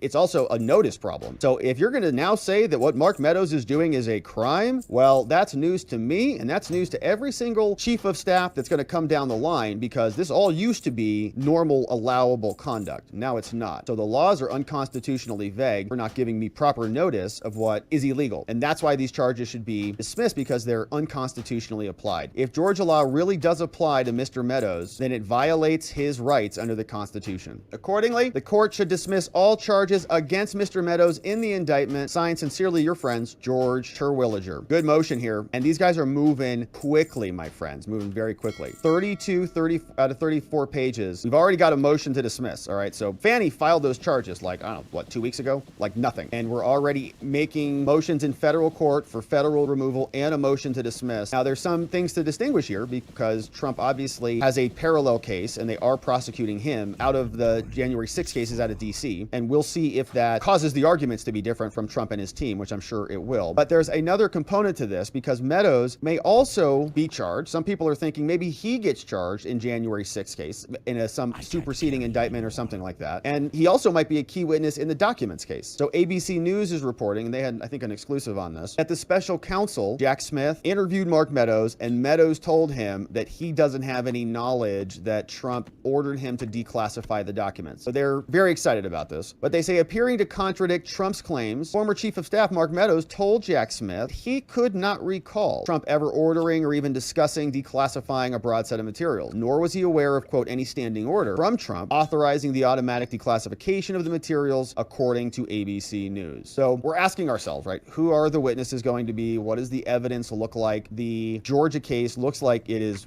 weaker by the day, especially if the whole case gets removed to federal court. I mean, Big Fanny's going to lose just by jurisdiction alone, and we'll see how she takes that. But we've also got questions about the Florida case, and so Mike Pence, who also has a classified documents problem of his own, is now brought in to ask, hey, Mr. Pence, do you know, did Trump declassify anything? Joining us now is former Vice President and current presidential candidate Mike Pence. Mr. Vice President, thank you for joining us. I want to start with our new reporting. Thank you, John. I want to start with our new reporting about Mark Meadows. As you know, Donald Trump has claimed that all those documents he took with him to Mar-a-Lago he had declassified. But we are learning that Meadows has told investigators that he knew of no such broad declassification order from Donald Trump. What about you? Had you heard anything to suggest that the president had issued an order, even a standing order, declassifying documents like that? Well, first off, the handling of classified materials is enormously serious in the life of not the that nation. serious. But I can't really comment on your You had reporting. him, but Joe had him, Trump had in him. my case, I was never made aware of any broad-based effort to declassify documents. You know, there is a process that the White House goes through to declassify materials. I'm aware of that occurring on several occasions over the course of our 4 years, but I don't have any knowledge of any broad-based directive from the president. But that doesn't mean it didn't occur. That's right. It's not something that I ever heard about. That's right. It doesn't mean that it didn't occur. And as we've made the argument here before, the act of moving the boxes is constructive decision making. Trump just does things and stuff happens, right? That's how power works. So he makes a motion, he moves something, he takes action in one way, shape, or form, presses a button, doesn't matter, and everybody responds. So it's a very interesting motion, and we're starting to see some of these pieces come into play in a unique way. It'd be very curious if Big Fanny's case got pulled up into the federal level, because then it would very much overlap with Jack Smith's case. There's a massive backfire on at least two of the Trump cases for election. It's going to put him in office. The Department of Injustice, RIGGING, the election for crooked Joe Biden, unless it is quickly stopped, all future elections will follow the same path. Now, this is flat out true. This is the way our elections are going to be done now. They're going to be done in courts, not at the ballot. And our elections are made to solve these problems, not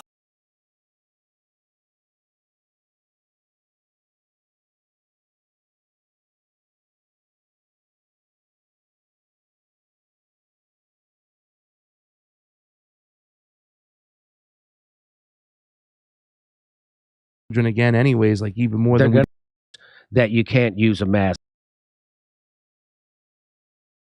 Hunter's lawyers threatened Daddy Biden's DOJ, and that was at play. The real benefit of the plea deal is this: immunity. It would have insulated him from further crime, the more serious crimes that they were petrified about. The documents show how the deal collapsed, a sudden turnabout that occurred after Republicans bashed it and a judge raised questions about it. The collapse renewed the prospect that Biden will head to trial as his father ramps up his 2024 re-election bid. So we might have Trump trials and we might have Hunter trials, which of course will just be a lot of fun. The case has been defined by politics, including by their own lawyers. We know that a lot of senators have been involved. Clark's letter and other documents were shared with Politico by a person with knowledge of the communications between the DOJ and Biden's legal team. The documents provide a detailed, behind-the-scenes look at how the two sides came to the brink of a plea deal. But after a judge asked a few simple questions, it started to fray. Yeah, and Hunter kind of botched that too. He did not have a good poker face, and I don't think that he really understood what was going on. He should have just nodded and said, yes, I'll take this deal anyways, and just execute both of them.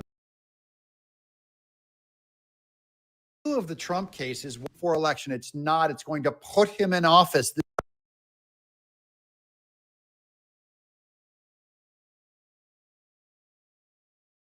That he really understood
can't join our group.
Warning, incoming cave. Warning, incoming cave.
haven't got all day.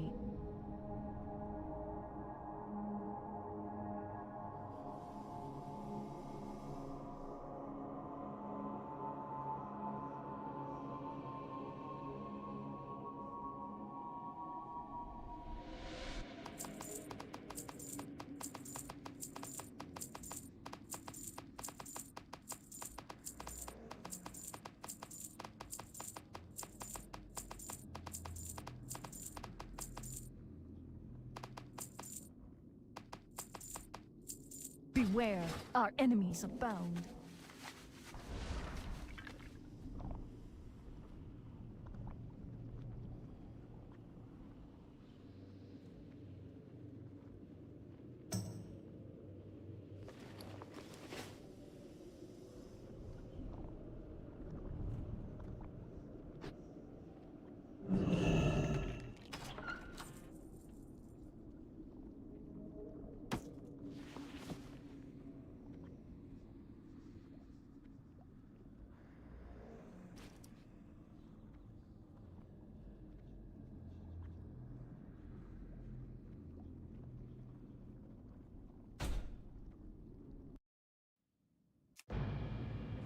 Warning, incoming cave. Warning, incoming cave.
Warning, incoming cave. Warning, incoming cave.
is full.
Incoming cave.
They can't join our group.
They can't join our group.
That spell isn't ready yet.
blood and thunder.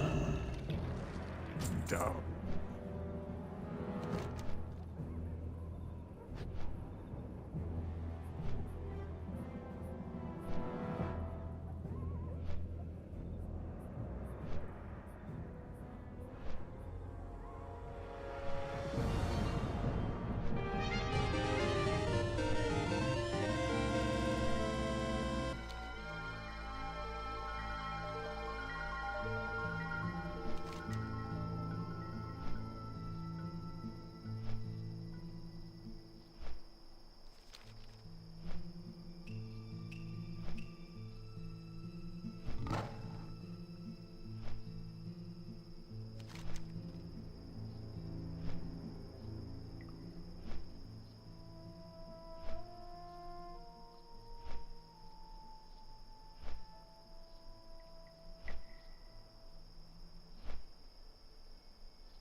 But they botched the whole thing. Now the prosecutor overseeing the probe has made a special counsel and says the case is headed to trial. It made a special counsel, which is insane because it's the same prosecutor who people say is already corrupted and already botched the underlying deal. Like David Weiss already, all of this first paragraph, he wrote it. They screwed it up. So they're going to give him a raise? Hunter's lawyer declined to comment. DOJ declined to comment. But more about the trove of documents. Started spring 2022. Biden's obviously in office. Hunter's lawyers met with federal prosecutors to try to talk them out of charging Hunter. They had a 100-slide PowerPoint presentation. Man, that's what I'm talking about. Shout out to my defense attorneys out there and your PowerPoints. Only slight suggestion would be to mind map it, obviously. But I like PowerPoints too. I'm a PowerPoint guy also too. I like cards and slides as well. So the very first slide brought up Trump's first impeachment. What? And his constant claims that Hunter was a criminal. Biden's saga has long been intertwined with Trump. So his lawyers are saying it's all about Trump. And the DOJ is like, you know, yeah, we hate Trump. That's a great point. You're like, what meeting are we in? Are we in a Hunter meeting or a Trump meeting? I don't know, but I hate Trump. Do you hate Trump? Yeah, I hate Trump too. All right, cool. Anyways, how are you, Hunter? You want to go to lunch? 3 years earlier, Trump had withheld military aid from Ukraine while pressuring the president to falsely announce that the country was investigating Biden. This whole thing is so reversed. It's like they committed all the crimes. Trump goes in, says, can you look into those crimes? Then they blame Trump for asking Ukraine to look into the crimes. It's just incredible. Unbeknownst to Trump at the time, U.S. law enforcement officials had quietly started investigating Hunter in 2018. Probe came to public light late 2020, leading to broad speculation that the incoming president could be criminally charged for influence peddling or money laundering. But by April 2022, as his lawyers convened, they had just one big concern: taxes. Whether prosecutors were going to charge him for willfully failing to pay his taxes from 2014 to 2019. We'll have a clip later of Shapley who confirms, yeah, they just dragged their feet on this, and some of the outstanding amounts that were due in the amounts of $400,000 just went away. 400 grand of tax liability gone. Charges related to anything else didn't seem remotely imminent. They say, speaking to lawyers from the DOJ tax division and Delaware, Biden's attorneys opened their argument with Trump. All right, I would love to see the PowerPoint slides here. In light of Trump's ceaseless demands for the investigation, they say, if you charge the younger Biden with tax crimes, it would be devastating to the reputation of the Justice Department. This is important stuff. The Justice Department does want to be seen as a legitimate institution. That's why they come out there. And Merrick Garland says the same garbage every time he's out. Just look through our filings. No, like honorable purveyors of the law, whatever. You know, it's all just nonsense because they want you to think that they're legitimate and they're not partisan political hacks who are prosecuting their political opponents. Definitely don't want you to think that. So what they're saying is if you actually prosecute in this little divide by zero format where you got to bring in the president, it's going to crush your reputation. Now, we've said the same thing about all of these Trump prosecutions. Every time they file a Trump prosecution, it crushes their reputation. Okay, half the country, regardless of what you believe about the actual charges against Trump, you might be somebody listening who says, well, I mean, maybe one's justified or not or whatever. Half the country disagrees with it. So if you say half the country disagrees with that times 2 for 2 prosecutions, then you add in the J6 prosecutions, then you look at like the Bannon prosecutions, then you see the non-prosecutions that have happened for basically, you know, Michael Sussman and that whole saga. You see the list goes on and on. Then you see the Hunter Biden deal come in and you ask yourself this, it's the reputation is just, you know, I would imagine just being shattered every day. Now, they are willing to make those reputational sacrifices on certain affairs. So they will eat it when they have to go out and prosecute Trump. You know, there's this idea that when you raise your voice at somebody, or if you are an employer and you have an employee and you start screaming at them, right, that is an expensive maneuver, a very expensive thing to do. You're in a relationship with a significant other, right? You yell or something, like you lose your mind. That's an expensive maneuver. You took something that cost your reputation, cost your persona some kind of damage every time. So if you're going to do it, it better be worthwhile, right? Use that stuff strategically. If you're going to blow your gasket, make sure it's strategic. But here, every time the DOJ does that, it's just crushing their reputation, and they do think about it. So it was obviously this concern was convincing when Hunter's lawyers brought it to them. Said, yeah, you're right. It would hurt us. But when they turn around and they prosecute Trump, it's because they want that reputation. They said it would look like the department had acquiesced to Trump's political pressure. They obviously didn't do that. They turned around and prosecuted Trump. They noted that Trump had laid into Biden in his speech, saying, where's Hunter? Where's Hunter? Because we have a double standard. Biden's lawyers argued that the political pressure was itself a compelling reason not to bring any charges. Don't charge him because of the political pressure to charge him. So think about that with Trump. The DOJ, as we're going to see, accepted this rationale for Hunter, but they rejected it for Trump. Everybody wanted Trump prosecuted. We had Joe and Karine telling us, along with Kamala, that this was the worst thing since the Civil War. A move that if they charged Hunter would be seen as caving to the pressure, would discredit the department in the public eye, especially if it was only going to be late taxes. So Biden's lawyers also burrowed into the minutia of his taxes. They said, well, these errors were miscommunications and he was a drug addict, so whatever. In the summer of 2019, according to one of the slides, Biden got sober, started working to make amends with the IRS. That's good. Got to make your amends. Step 9. But he faced an unusual complication. He was at the center of Trump's first impeachment. The slide deck cites an email from one of the Biden advisors. So it sounds like it's very political. It's like, wow, maybe you shouldn't prosecute somebody if this is such a political thing. You shouldn't mix criminal prosecutions with political prosecutions. Strange, right? They're making this argument. Now, I have a meeting tomorrow with impeachment lawyers for the day, Biden replied. It will have to wait until Tuesday. Later in 2022, the DOJ confirmed to Biden's lawyers, the defense, that their client could also face federal charges for a gun crime. In 2018, while he regularly used crack cocaine, the same drug that Joe Biden imprisoned thousands of people, many of them African Americans, by the way, under his crime bills, including in the 80s and 90s, had allegedly brought a gun and signed government paperwork promising, among other things, that he didn't use illegal drugs. Possessing a gun as a drug user is a felony, as is lying on a gun purchase form. It was a different problem for them. But Clark argued the same political pressure Hunter's defense attorney meant bringing the gun charges would be scandalous. He sent a letter to David Weiss, part of plea negotiations, the U.S. attorney for Delaware overseeing everything. Weiss was appointed by Trump, but asked to stay on or allowed to stay on by Joe. And Garland lied to us and said, no, Weiss had full independence. He can do whatever he wants. But Clark argued in his letter, defense attorney to the prosecutor, he says, if you charge my client Hunter with a gun crime, public trust in the DOJ is going to be shattered. Clark continued. He said, Biden didn't use the purchased gun to commit a crime. He didn't buy another one. He didn't have any prior criminal record. So these are standard letters that you send. I've sent many of these letters, and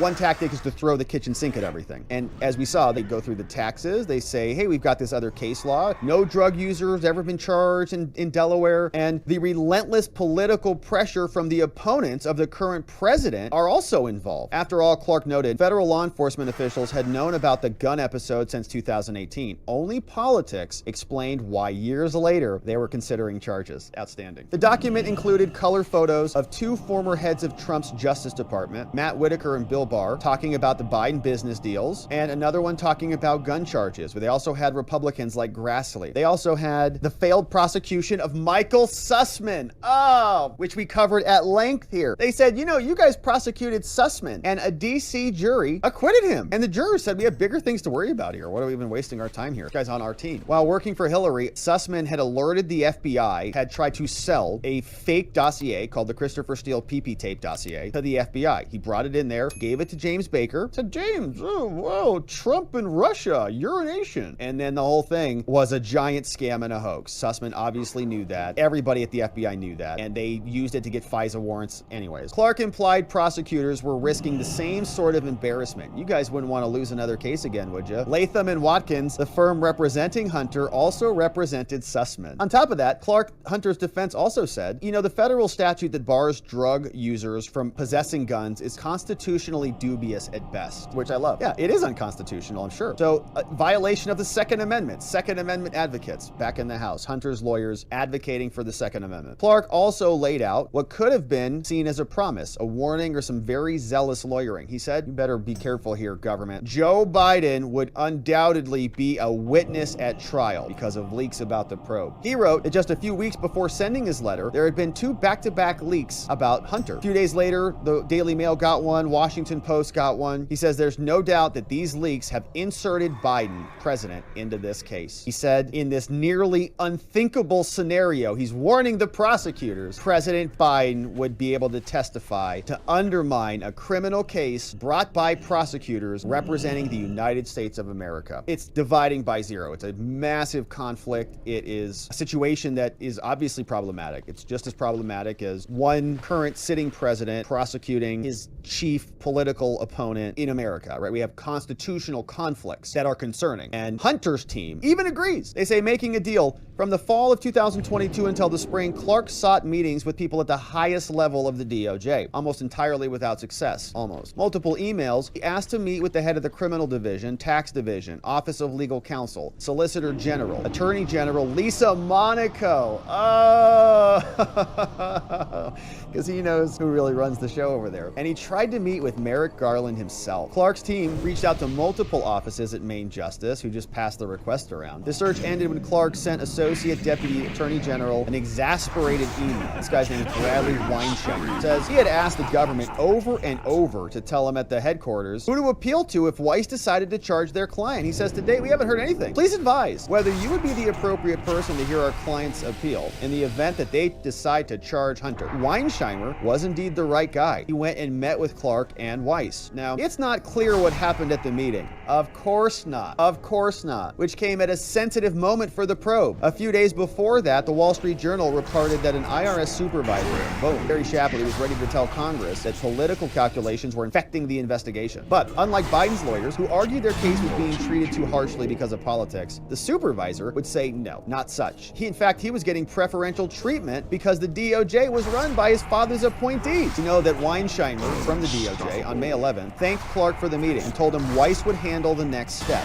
Thanked Clark for the meeting and says Weiss will take it from here. So Clark, Hunter's lawyer, is going to the DOJ. Hey, Mayor, you there? No. Hey, Lisa, you there? No. Hey, this person. Nope, nope, nope, nope, nope, nope, all the way down. Finally, it gets passed around this guy. They're like, okay, give it to Weinsheimer. He has the meeting. Clark convinces him to do something, says Weiss will take it from here. Weiss will handle the next steps. The prosecutors appear to be nearing the end of their investigation and they're ready to make a deal. This type of process is not unusual where there's a lot of negotiations, and that is true. On May 18th, another lawyer for Biden sent 2 Delaware prosecutors, including Leslie Wolf, a senior prosecutor there, the first draft of a proposed deal, structured so that it wouldn't need a judge's sign-off and wouldn't require a guilty plea from Biden. Oh my gosh.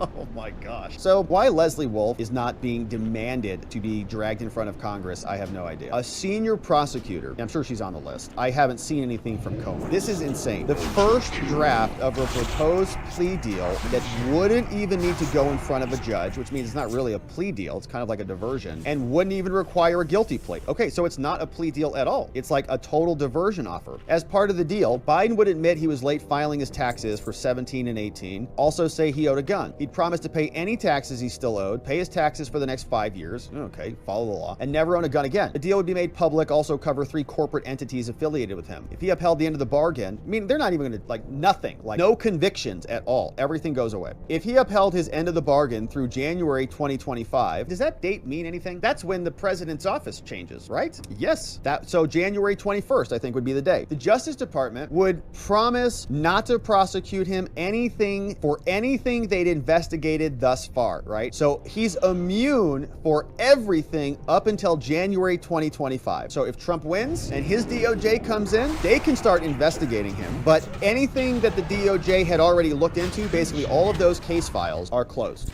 Right, they're done. So you can't reopen those. If Hunter does a new crime, you can open those up. But if it's an old crime, like your Trump people are done. Those files are marked, concluded, immune. The DOJ would promise not to prosecute him for anything thus far. The draft wording of that promise was clear and broad, they say. And I'd love to see these documents. I hope that Politico or somebody publishes these, man. The DOJ agrees not to criminally prosecute Robert and the affiliated businesses, namely the following: Owasco PC, Owasco LLC, Scan Talalis LLC, for any crimes arising from the conduct generally described in the statement of facts. So they're like, Hunter was a crackhead and anything that he did from these years is now immune. For any federal crimes related to matters investigated by the United States. Weiss's team of prosecutors seemed pleased. Of course they did. Are you kidding? That evening, Leslie Wolf, the same person, these are government prosecutors, okay? I hope and pray that you never have to go deal with prosecutors in your life, that you are never in a situation where you have to deal with them. But this is not how it works, right? If you have a son or daughter or anybody who gets in trouble, like, this is not how it works. You say, hey, it's my son's first offense. He's never done anything like this before. He's 21. He's 19. They say, well, maybe he shouldn't have done that thing. How about that? Get out of my closet. And then the next person comes in. So this is very, very nice. The DOJ would insist on filing a court document charging Biden with 2 tax misdemeanors and 1 felony offense for possessing a gun. So they'd file the information. They'd want the deal to be structured as a pretrial diversion agreement, which one half of this already was, which means it would come with a built-in promise to drop all the charges against Biden, all of them, right? All, if he abided by the terms for several years. They'd want probation to supervise during that period. The deal would be public, and it would reference his drug use and sobriety. He'd need to stop using drugs and consent to drug testing. The deal would have also include a longer statement of facts, a lifetime gun ban, and a commitment not to publicly proclaim his innocence. Pleading guilty was not on Wolf's list of must-haves. Of course not. Yeah, because she's concocting a deal. The government prosecutor who's on the team leading the investigation is concocting the most insane deal you've ever seen. Next morning on May 19th, Wolf pointed to another deal that Biden's could be modeled on. She says, oh, how about another one? We have another comparison case. There was a camera company called Aegis Electronic Group, 2011. They didn't plead guilty, and the DOJ eventually withdrew the charges. Weiss had green-lighted that one because they were cooperating with the feds. So they actually got something for that. Okay, so in this case, the camera company was helping the feds get something. So they're like, we'll give you a good deal, but, and that does happen. Like, you'll see a deal like that, you know, like give 3 and go free is kind of a thing. It's like, you know, give 3, go free. And it's a situation where if the government has justification for extending a deal, like I won't talk unless, well, then maybe you see why the negotiation is justified. But this is not that. Biden's deal wouldn't need a similar cooperation agreement, right? He's not telling us what happened in Ukraine or what happened with CEFC or what happened in Romania. Who are these people? What are they doing? Nothing. He's just done. Doesn't pay the taxes on it, doesn't get charged, has blanket immunity. That evening, one of Biden's lawyers sent another draft pretrial diversion agreement addressing both the gun and the tax issues. It was still quite similar to their first. It also incorporated Wolf's must-haves, which is the government, and it guaranteed Biden the same broad protection from prosecution for anything the DOJ had investigated to that point. It also guaranteed that the DOJ would move to dismiss all charges without any guilty plea. Not even a guilty plea. As bad as it was when we saw it the first time, when this judge asked a couple questions and derailed the whole thing, they wanted it to be even worse. 5 days later, on May 24th, Gary Shapley, IRS investigator, who had supervised the Biden probe and whose congressional outreach sparked the Wall Street Journal story, went public in an interview with CBS News. He says the DOJ is totally corrupted and slow-walked this investigation. Weiss and Garland have both publicly defended the integrity of the investigation, and we disagree with their characterization of that. Within days of the interview airing, the Justice Department prosecutors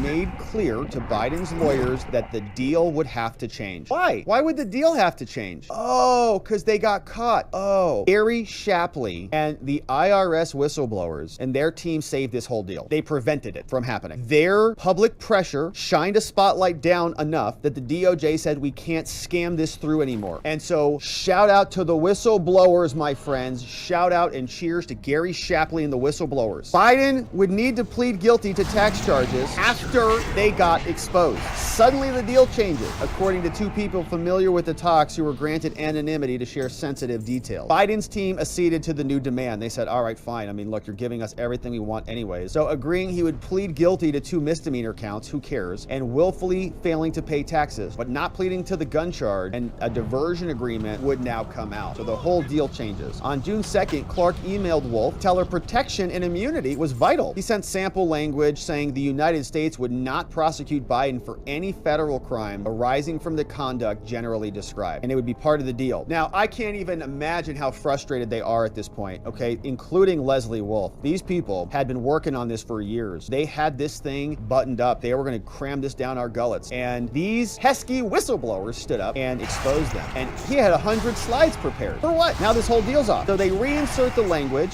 Its functional equivalent is very critical to us. And as we know, the broad immunity provision would give Hunter a layer of protection. If Trump wins and he ordered a wide investigation, nothing they can do about it, because they're saying that is closed. Those cases are closed. Over the course of a few more emails, there's a back and forth on this. The lawyers on both sides kept line editing the deal. And on June 7th, Wolf sent Clark a version that included its final language shielding Biden from future charges. She said, all right, the United States agrees not to criminally prosecute Biden for anything in the statement of facts, and so on. The language refers to two different statement of facts, and we've spent a lot of time on this. There was a diversion deal and a plea deal, and they both had different paragraphs in there which referenced the deal. Together, the two statements included a bunch of conduct. Things like Ukrainian energy company, Chinese private equity funds, all of those were included. Language seemed to give Biden robust protection against the future charges, and the DOJ could only do something if he broke the deal. Obviously, he never would. But in court, when the judge started asking about the mechanics of how this all got concocted, a prosecutor said, yes, Your Honor, it is in fact unprecedented. We've never done anything like this before. Biden's lawyers would say, nope, happens all the time, but it didn't work out. The end was in sight, but Hunter's saga wouldn't stop. Prosecutors sent the deal to the judge on June 8th. She's going to oversee the proceedings. That happened to be the same day that special counsel Jack Smith charged Trump with other crimes at Mar-a-Lago. Isn't that amazing? So on June 8th, they send a deal to Hunter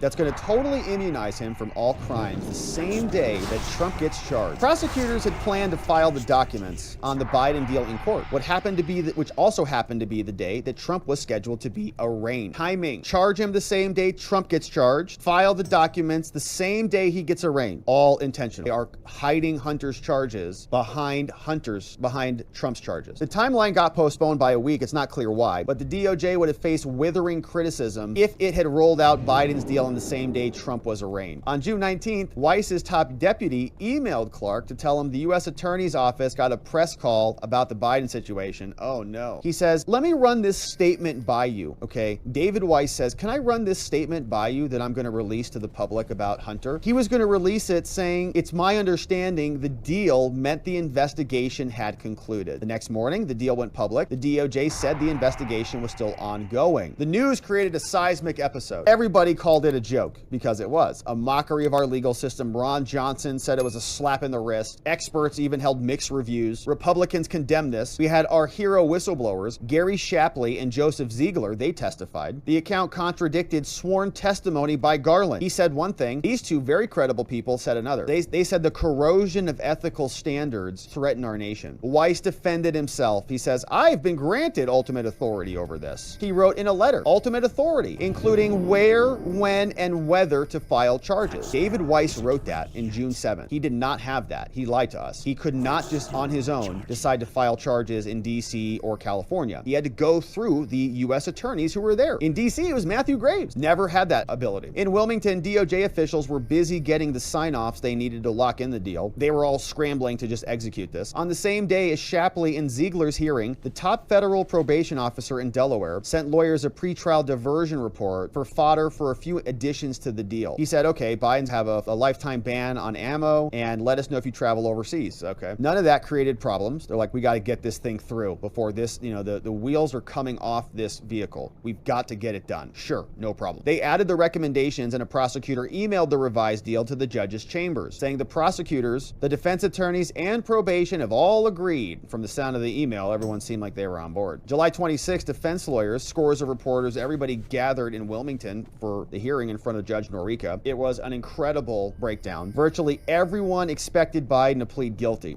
as was called for by the deal, and for the judge to just stamp this thing off. But things went sideways. The judge asked how much protection Biden got. Leo Weiss, the prosecutor, said protection was narrow. Well, very narrow. He said under the terms of the deal, the DOJ could still hypothetically prosecute Biden for the illegal lobbying. He said that out loud, and they're like, wait, what? Clark says, no, you don't. That means you have no deal. And that the language in the agreement was more muscular than that. And the judge said, well, you guys better figure it out. All said and done, they couldn't come to a deal. In the following weeks, Biden's defense lawyers and prosecutors reopened their talks. Didn't go well. According to court documents, Biden's lawyers and prosecutors met shortly after the hearing, suggested changes, and the prosecutors are now having to cover up for themselves. Okay, they've got embarrassed on this thing. That's why Merrick Garland came out and appointed him to give him powers that he said that he already had, and now they've got to play hard now. The prosecutors didn't accept their proposals, and now the government has to be worried about the judge coming down on them. The judge also now knows there is no precedent for this, and the judge was asked to be involved in this as some sort of weird, almost like self-appointed judge to deal with a breakdown. Biden's lawyers rejected their suggestions, and according to a letter that Clark sent to the prosecutors, those prosecutors had proposed, without explanation, completely deleting the immunity provision. And this defense lawyer's like, wait a minute, 2 weeks ago, you had it in here. What changed, guys? We all know what changed. They got caught. He says it was an abandonment of the language that they had painstakingly negotiated. It was a non-starter. He says it's unclear why the prosecutors, after weeks of negotiations, now want to narrow the immunity deal. He's a smart lawyer. He knows. Well, it's because they got caught. They can't make us all live with this deal now that we know about it. If they could have kept it under the rug and buried it under the Trump news, they would have done it. Besides that, Clark said the diversion agreement, including its immunity guarantee, were already locked in. He says, no, we already did it. We already signed it. In view of his lawyers, he says it's a binding contract, and they're going to hold tight to this. They're going to say the DOJ has already executed the diversion deal, and we didn't never even need the judge's approval for it. The DOJ responded, said, nope, sorry, it's not valid. Now they're really backpedaling. They say we need a probation officer, and we decline it, and therefore this might be litigated, right? So Hunter will absolutely litigate this. I would imagine at some point, I can envision us never reaching the issue right now. Like, we'll come to a conclusion that the DOJ is now in special counsel status, and they'll come to a conclusion about what all this means and what to do. And we might not actually ever get to a resolution from them. And then if somebody else charges Hunter, then he could invoke this deal. We'll see. The day after Clark sent his letter, David Weiss asked Merrick Garland to make him special counsel. Isn't that amazing? I thought he already had all the powers that he needed. Garland has long said that Weiss has total authority over the probe, including the power to bring charges anywhere, not just Delaware. But being special counsel would mean that he would get that authority in writing in a public document. Well, he already told us he had it. August 11th, Garland did that, walked out on a Friday, made the announcement, says Weiss filed papers to withdraw the tax charges so that they could file them elsewhere. Now that the parties are at an impasse, a trial is in order. So after 5 years of criminal investigations, slow-rolled, several weeks of plea deal talks, Biden is back where he started. And it is getting messier now because the DOJ has to protect themselves. They can't allow this thing to just continue on this same narrative because they got caught. Everybody can see exactly how corrupt they are. So this is Gary Shapley. We're familiar with him. He had a comment about the overdue taxes that have just evaporated. When prosecutors don't allow you to put the subject's name on document requests or on search warrants, then it raises the possibility that there's more information out there we didn't find. But based on all of the financial records that we did find, they've been analyzed. It was around 8.3 million he received. From who? They came from China, from CEFC, came from Ukraine, and from Romania. And, even the Burisma money, and it's kind of a aspect that we didn't get into, but the 2014 and 2015 tax years when the Burisma money was coming in, I mean, to this day, there's still around $400,000 of unreported income from Burisma in 2014. Hunter Biden was told by his partner, Eric Schwerin, that he needed to amend his returns, and he never did. So D.C. U.S. Attorney's Office declining those charges, David Weiss requesting special counsel authority and being denied, and then the statute of limitations then expired. expires in November or December of 2022. So those years are gone, and there's no way to recoup the money from that bereavement income. All by design. They just had this thing timelined out one year after the other, and they just executed it. So, of course, that's Gary Shapley. We're familiar with him. His lawyers over on X, Tristan Levitt, and they create Empower US, which is a great organization that helps represent these guys. Put together a good thread. He says, all right, look, having read the Political article and the New York Times stories that came out, the one that we just went through, he says, I've got several thoughts on these. And so make sure you're giving Tristan a follow. He says, first and foremost, it's shocking on its face that prosecutors were willing to let Hunter off scot-free. Piecing together these two stories with what we already know, even more alarm bells. He says a couple things. First, almost as soon as Delaware endorsed the conclusions in the 2022 memo, Hunter and his lawyers were already working with the referees behind the scenes. Hunter and his team are talking with David Weiss and the actual people who are on the case, the people who are actually leading the investigation, but he's also going behind their backs, in other words, to the head of tax, to the head of DC, to the head of California, going to Merrick Garland, going to Lisa Monaco to go investigate all of them. The article doesn't reference the fact that the case had already been presented to Matthew Graves in March of 2022, or that the same day Hunter's team was meeting with prosecutors on April 26, Merrick Garland was on Capitol Hill saying that there will not be interference of any kind. But Hunter's lawyers were meeting with prosecutors from both Weiss's office and the DOJ tax. So Weiss is not the only decision point, right? They want to stop charges from coming. And so they want to get every single person up the chain of command. From the line prosecutors, they want to convince everybody, right? The investigators, they want to talk, if they could, they would talk to Shapley and, hey, what kind of flowers does your wife like? Yeah, well, how about I just send over some flowers tonight, you know? You want to convince everybody. Convince Leslie Wolf, convince David Weiss, convince this other guy, Scheimenheimer, the other, Lisa Monaco, Merrick Garland, everybody. See if you can stop them, because maybe you lose at David Weiss, but you get some deviation at the next level, or you lose the next level, but Lisa Monaco steps in. And you don't just put all your eggs in one basket. So he's hitting them all up. If the DOJ had approved the charges, Weiss would have the full backing of the DOJ. But instead, the tax division granted discretion, which is why Weiss's team had to go hat in hand to the different venues. So they had to go talk to other people to do it. So bureaucracy is impeding the proper presentation of this case by design. He says, presumably this awkward situation of not having the DOJ tax backing is why Weiss discussed special charging authority, because he didn't have his case endorsed by the same division that would bring the case. And he's not special counsel. So he said if it proved necessary, then he would follow the process, and now it's apparently necessary, right? But in addition to the conflict, Hunter's team was working all the refs, and they made it all political, and of course, we know what happened then. They came up with a deal. Follow Tristan and read the rest of his beautiful thread to catch the rest of his analysis on it. But very good stuff from the whistleblowers, and we're just grateful that they came forward, because this whole thing would have just been steamrolled right through the courts if they had gotten their way. So now that today's question is, Start had serious damage to the front end, and there was a severed leg sticking out of the grill. Stephanie had slurred speech, and her eyes were red and watery. The police detected a strong odor of alcohol. In her vehicle, the police found an open bottle of vodka, a baggie of cannabis, and a hitter pipe. A police officer spoke to Stephanie at the scene. She denied using marijuana. The officer searched her and explained to her that he was going to conduct a field sobriety test. The officer read Stephanie her rights, but she unwisely agreed to talk to him anyway. Stephanie explained that she was on her way to the location where the collision happened when, quote, suddenly one person walked out in front of me and my car got hit, unquote. She called 911 right away. Stephanie said, quote, they came out of nowhere because I'm a safe driver, unquote. She told the officer that she was traveling at least 40 or 45 miles per hour. The speed limit there was 30 miles per hour. She admitted that she had drinks of vodka that evening, with her last drink being consumed about 40 minutes earlier. When talking about a field sobriety test, Stephanie told the officer, I think I would pass. Don't test me, but I think I would pass. The officer conducted a field sobriety test. It took a few minutes to get through it. When Stephanie did something right, she was very pleased with herself. There was a lot of smiling going on during the test. She was asked to follow an object in the officer's hand with her eyes without moving her head. She struggled with this task quite a bit. At one point, she even put her hands on her face in order to keep her head from moving. The officer told her to stop. When the officer moved to the test where Stephanie had to walk in a straight line by putting one foot in front of the other, Stephanie continued to struggle.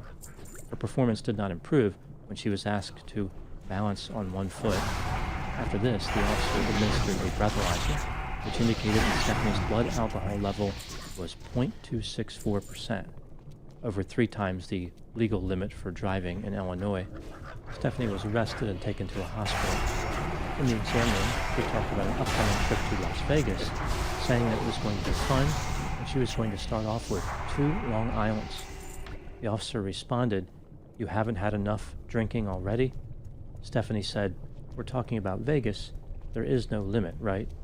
On the exam room table, Stephanie entered into what could loosely be referred to as an extended singing and dancing routine. Stephanie asked the officer if she could get back in her car in time to make it to school the following day.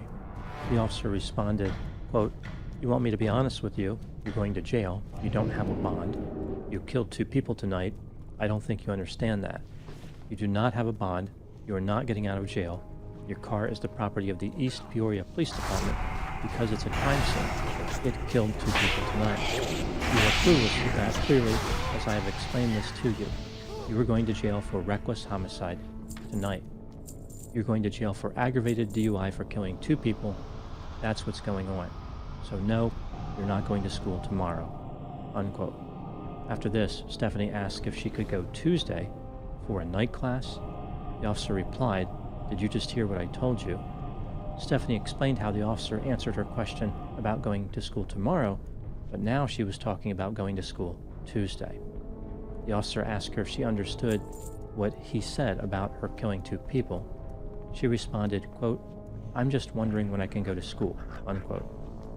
The officer paused a few seconds and then said, quote, "You're on body camera being completely..." There was a lot of... "I never meant to hurt anybody. I'll live with this for the rest of my life," unquote. OS X Snow Leopard to this day remains the most loved version of Mac OS.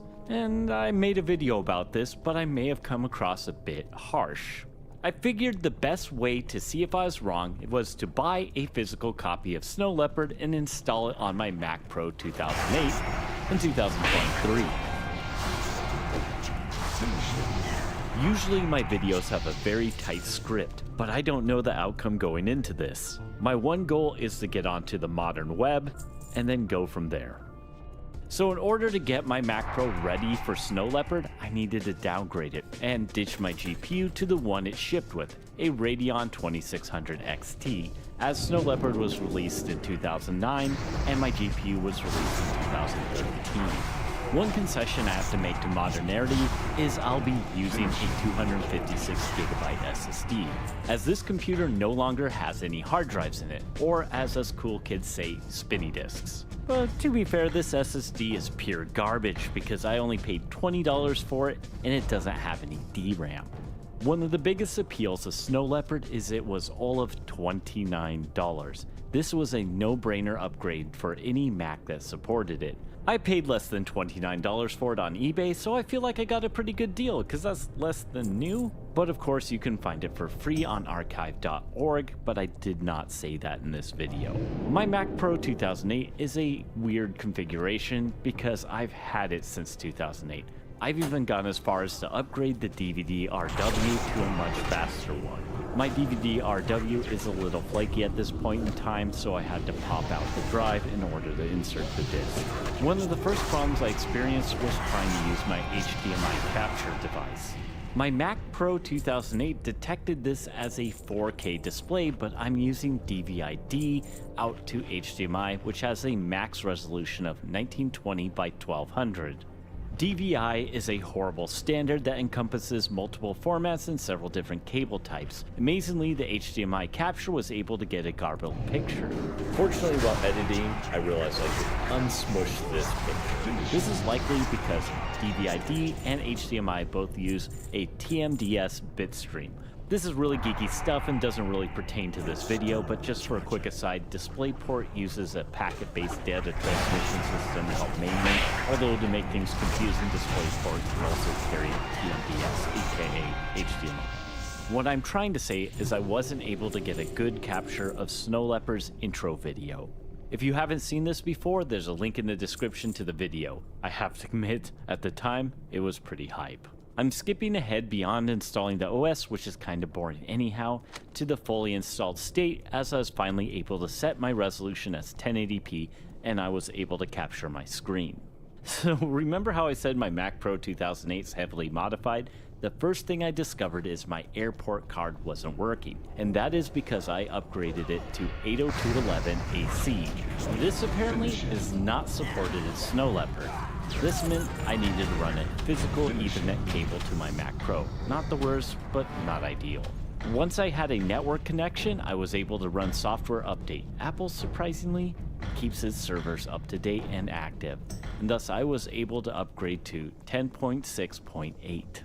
After I finished updating, one of the first messages I saw was Adobe Flash was out of date. What a different time 2009 was. Ironically, this was only a half year before Steve Jobs wrote his famous open letter, Thoughts on Flash. If there ever was a singular event that illustrates Steve Jobs' influence, it was this. Macromedia Flash was a solution from a different era, where web browsers were significantly less capable.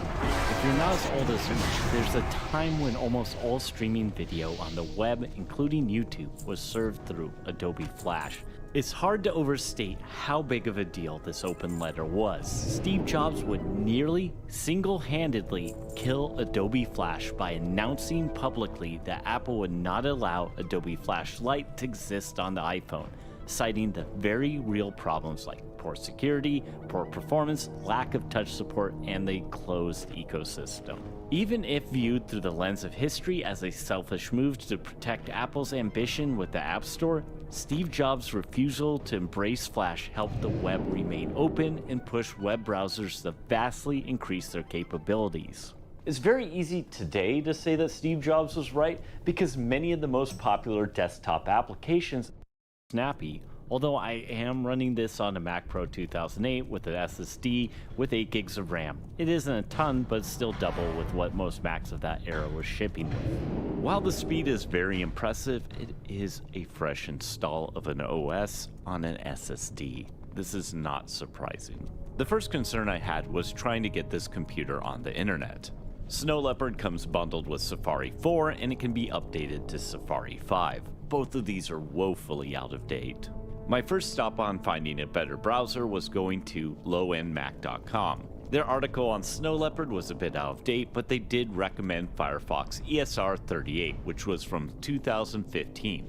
I was able to download this and install it, surprisingly. This got the web to be semi-usable, but going back to Apple's homepage, it was still a mess. After some quick digging, I found that Firefox 43 ESR was the last supported version of Firefox on Snow Leopard. This didn't radically change my browsing experience because Apple's homepage was every bit as broken.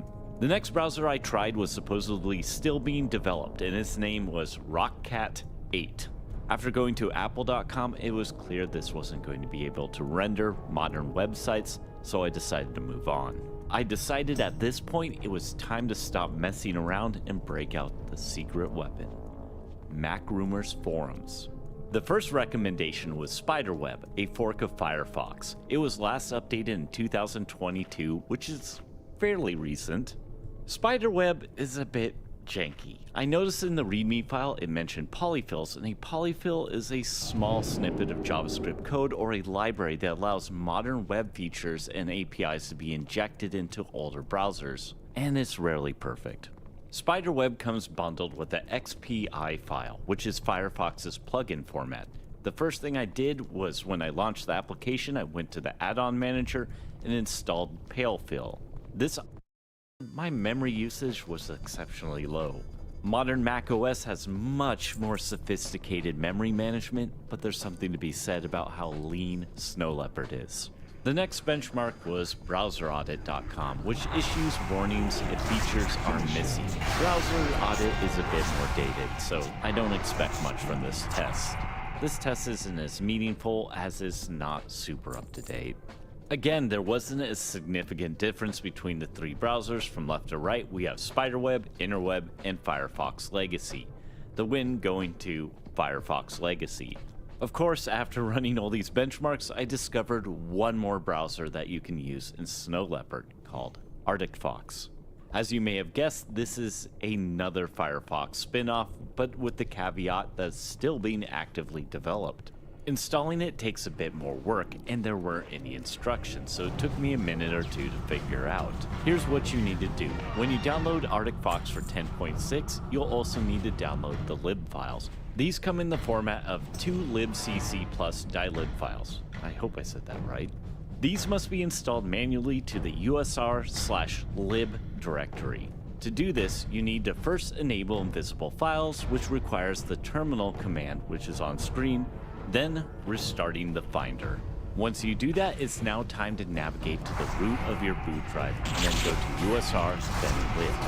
Then drag the 2 dilib files into this directory. It should ask you to confirm, and of course confirm it. Now install Arctic Fox to your applications. Arctic Fox surprisingly doesn't score as well as the other browsers in the browser tests.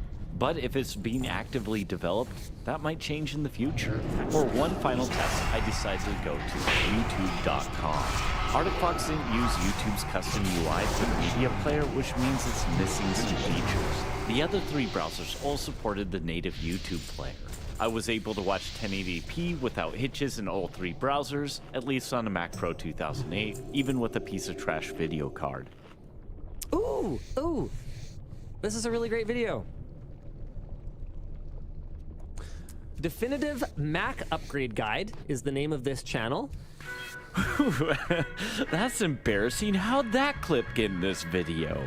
Oh man, I'm so embarrassed, guys. Here, let's get back to, geez, that's just me being featured on another LTT video. That's just my video between Mark. Actually connects to my iPhone 14 Pro and lets me download all the media assets on it. The iPhone 14 Pro is nice because it shoots raw images into DNG. Photoshop was able to open up without any hitches a 48 megapixel photo shot on an iPhone 14 Pro. DNGs, aka digital negatives, are an open format, but they were created by Adobe, so raw images would have a standard. Almost certainly if you had a newer camera, you would have to convert your raw images into DNGs if you wanted to open them up in a Photoshop version that's old. QuickTime in Snow Leopard was able to open up 4K video files shot on my iPhone 14, long as they were in MP4. Playing these back is a different story, but that's not surprising because the video card is trash, although I'm not sure if I had a better GPU it'd be enough or if it supports hardware decoding. In this experiment, I found 10.6 Snow Leopard surprising. It was fast enough to be pleasant to use, and I was able through Lotus 123, hence utility. Some utilities like this work with application software, others work with operating systems. I was wondering, as a guy who designed an operating system, does it bother you when other guys come along and write utilities you never thought of in the first place? Not really, because when you're designing an operating system, it's really hard to tell what people are really going to want, especially when you're trying to keep the memory requirements really small. In the case of CPM, for example, one of the first utilities that came out was an undelete program, and that's to recover the programs you just deleted. And when you're designing an operating system, why would you want to undelete something you just deleted? We're going to see some of the newest utilities on today's program, from disk optimizers to memory expansion emulators to something called an intuitive processor. First of all, we're going to begin with a background look at some of the past and present uses of utilities. To most computer users, utilities are convenient accessories that perform mundane computer housekeeping chores, like copying a disk or telling the time. But as files grow and applications become more complex, utilities take on new importance. The Laserite shop in Palo Alto, California provides an elaborate array of electronic publishing services, from typesetting to graphic design. Laserite depends on a group of specialized utilities to organize and manipulate their customers' files. A utility called TOPS makes it possible to transfer IBM text files over their AppleTalk network to a Macintosh, where the files can be reformatted using another utility. To change the size of graphics while retaining the same proportions, the Laserite staff uses an electronic proportion wheel utility. And to support electronic publishing's PostScript language, a template utility. Like many computer users with hard disks, people at Laserite face the aggravation of mislabeled or misplaced files. A utility called Locator can recover them using just a single keystroke and trace the file's directory and subdirectory. In spite of their unglamorous reputation as program accessories, utility packages have grown in popularity and functionality, at least occasionally crossing the barrier from desktop organizers to mainstream software.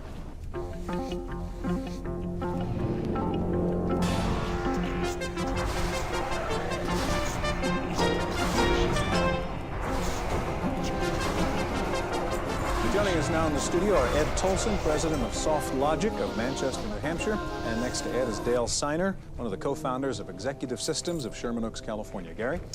Ed, you and Dale have made a business out of selling utilities. How big a business is it? It's a pretty big business. There's a lot of holes in the operating system for utilities such as these to fill up. Dale, how many customers do you have? We've sold over 100,000 copies of X-Tree. Okay. Have you really? Good. Ed, you've got a program here. It's disk optimizer and also double DOS for the shows, right? That's right. Okay, let's start off with Disk Optimizer and tell us what that does. Okay, well, Disk Optimizer is meant to keep your hard disk working as fast as possible. And the problem that it cures is file fragmentation. Okay, just to make sure people understand, tell us what you mean by file fragmentation. File fragmentation is the process that occurs due to the fact that DOS stores files in individual packets called clusters. On this type of system, each cluster is 2K. So if you have a 100K file, a program, then it can be literally in 50 different places on the disk. And what Disk Optimizer does is? It makes all those pieces contiguous, so therefore the drive doesn't have to move around to seek each piece. And so you can load it faster. Exactly. Okay, show us how you do it. Okay, well, the Analyze program we use to determine what kind of shape our drive is in. And the Analyze program will show us on the screen in percentage the optimization for each of the files on there. So a file that's 100% optimized means that all its pieces are contiguous, side by side, fastest possible now access. analyzing the hard disk drive here. Exactly. What do we find out? Okay, well, the ones that display in green are at 100%, and those files are contiguous. We have a few that are shown in red here, and those files are badly fragmented. If we had some that were borderline, they would show in yellow. Now it says 0%. What does that mean next to the red files? That means that none of its clusters are contiguous. Okay, now your program could clean this up also, right? Exactly. And how would you do that? I know we don't have time to do it, but suppose you wanted to put everything into 100% optimization. We would run the Optimize program. We can tell the Optimize to work on any drive, and it will go through and reorganize the information. It does it in a very safe fashion, redundantly allocating the information that's moving around. This one we worked on a floppy in 5 seconds. Now what about double DOS? Can you show us that? Sure. Double DOS is a two-task multitasking system providing classic foreground background operation. And basically, we can start up virtually any program. Okay, so you're going to run Lotus. Exactly. Utility program to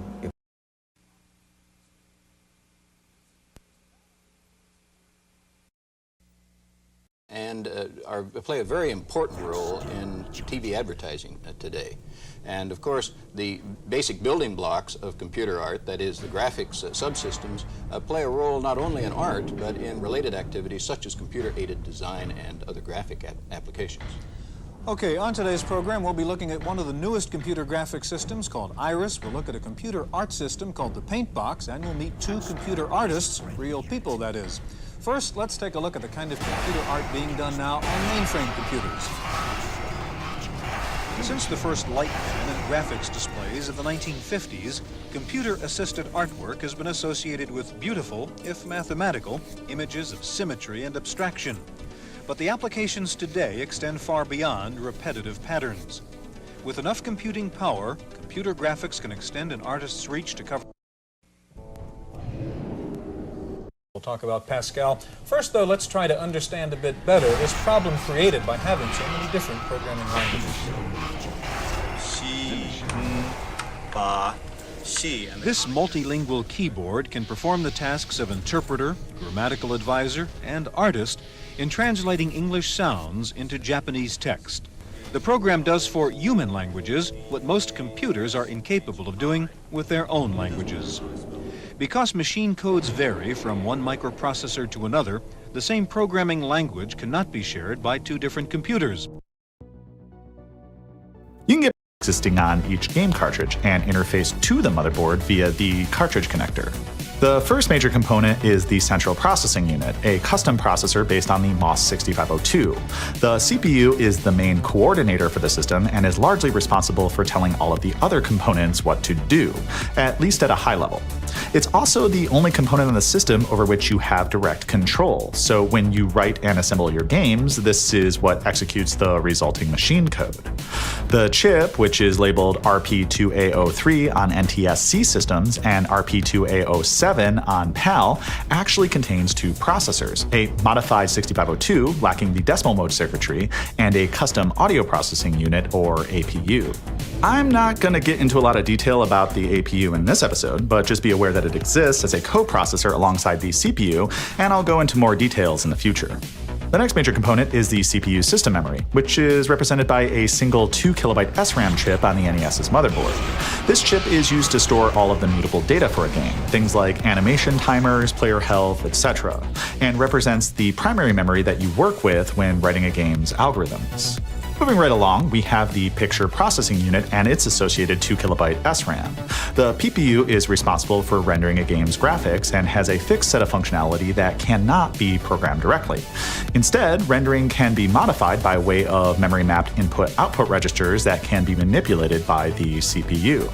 The PPU SRAM, often called the video or VRAM, is generally used to hold the name tables, attribute tables, and palettes. Additionally, it's used by the cartridge to control how a game mirrors name tables when performing screen scrolling.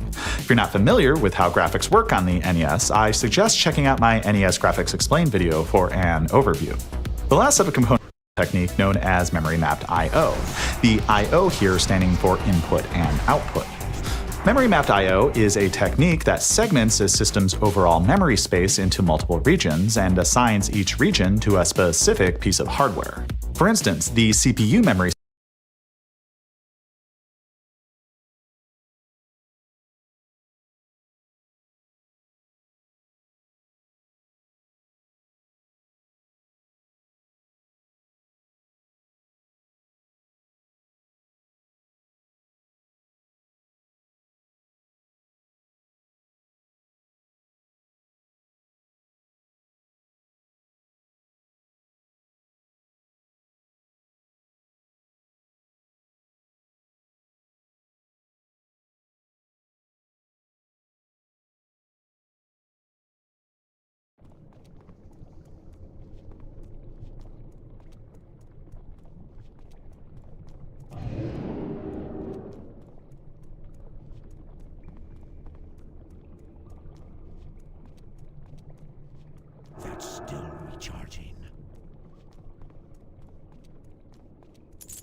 the shield be down. Rise up, Atalai! Rise up!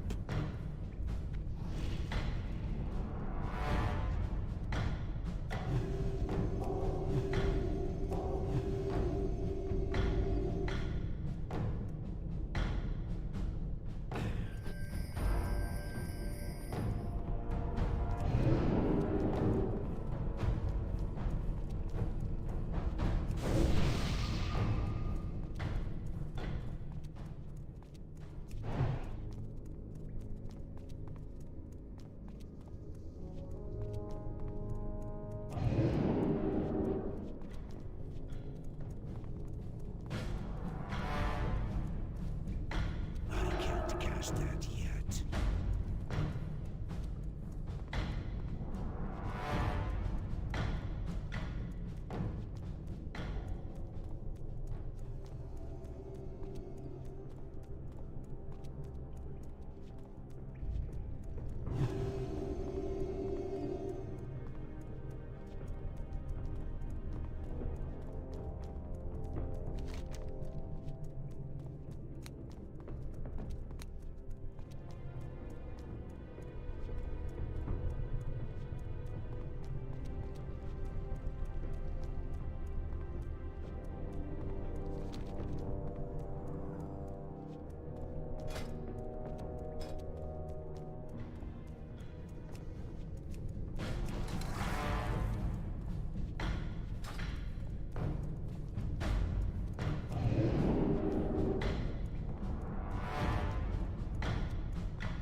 Shall live again! That spell isn't ready yet.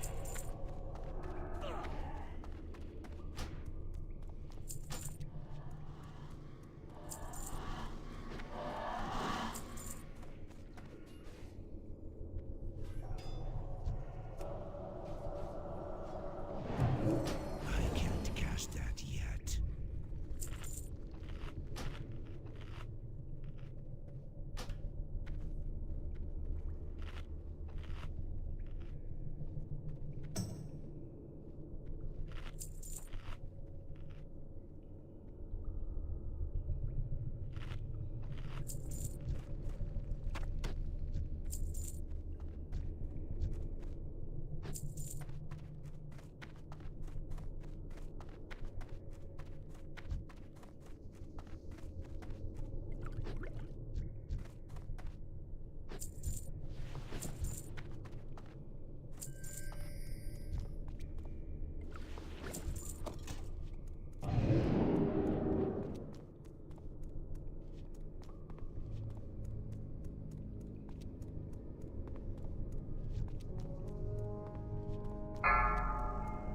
far away.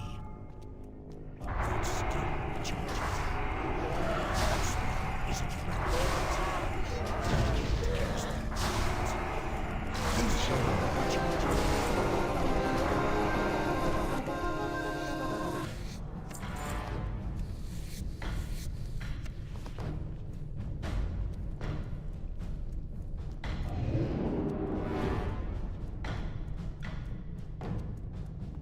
That spell isn't ready yet. Hey, diddle diddle, the mucus and the spittle, the corpse sank in the lagoon. The Murloc said, to see such a sight, and the dwarf spanked the baboon.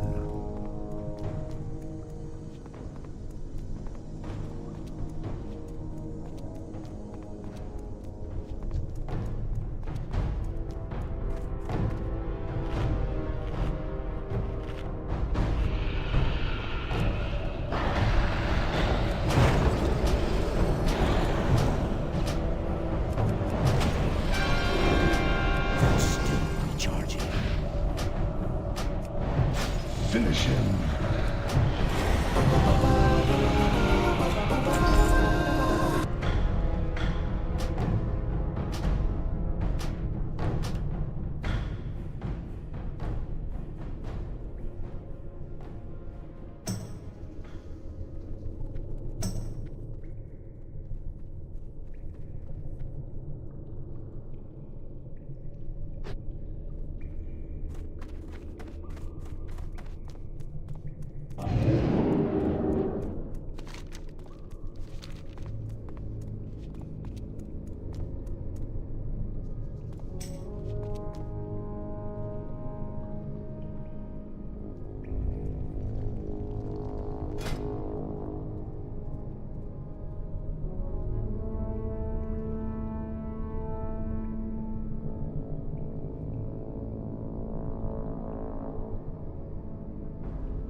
Our time will come.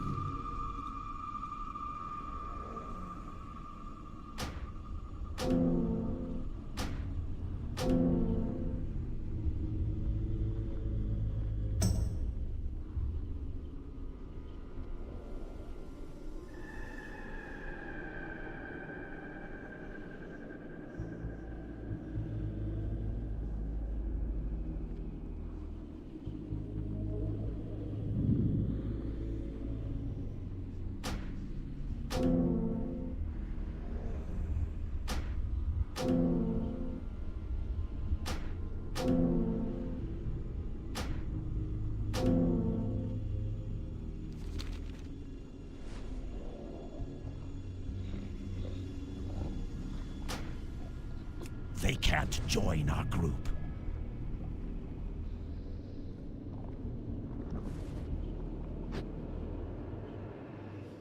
What would you ask?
I have exactly what you need.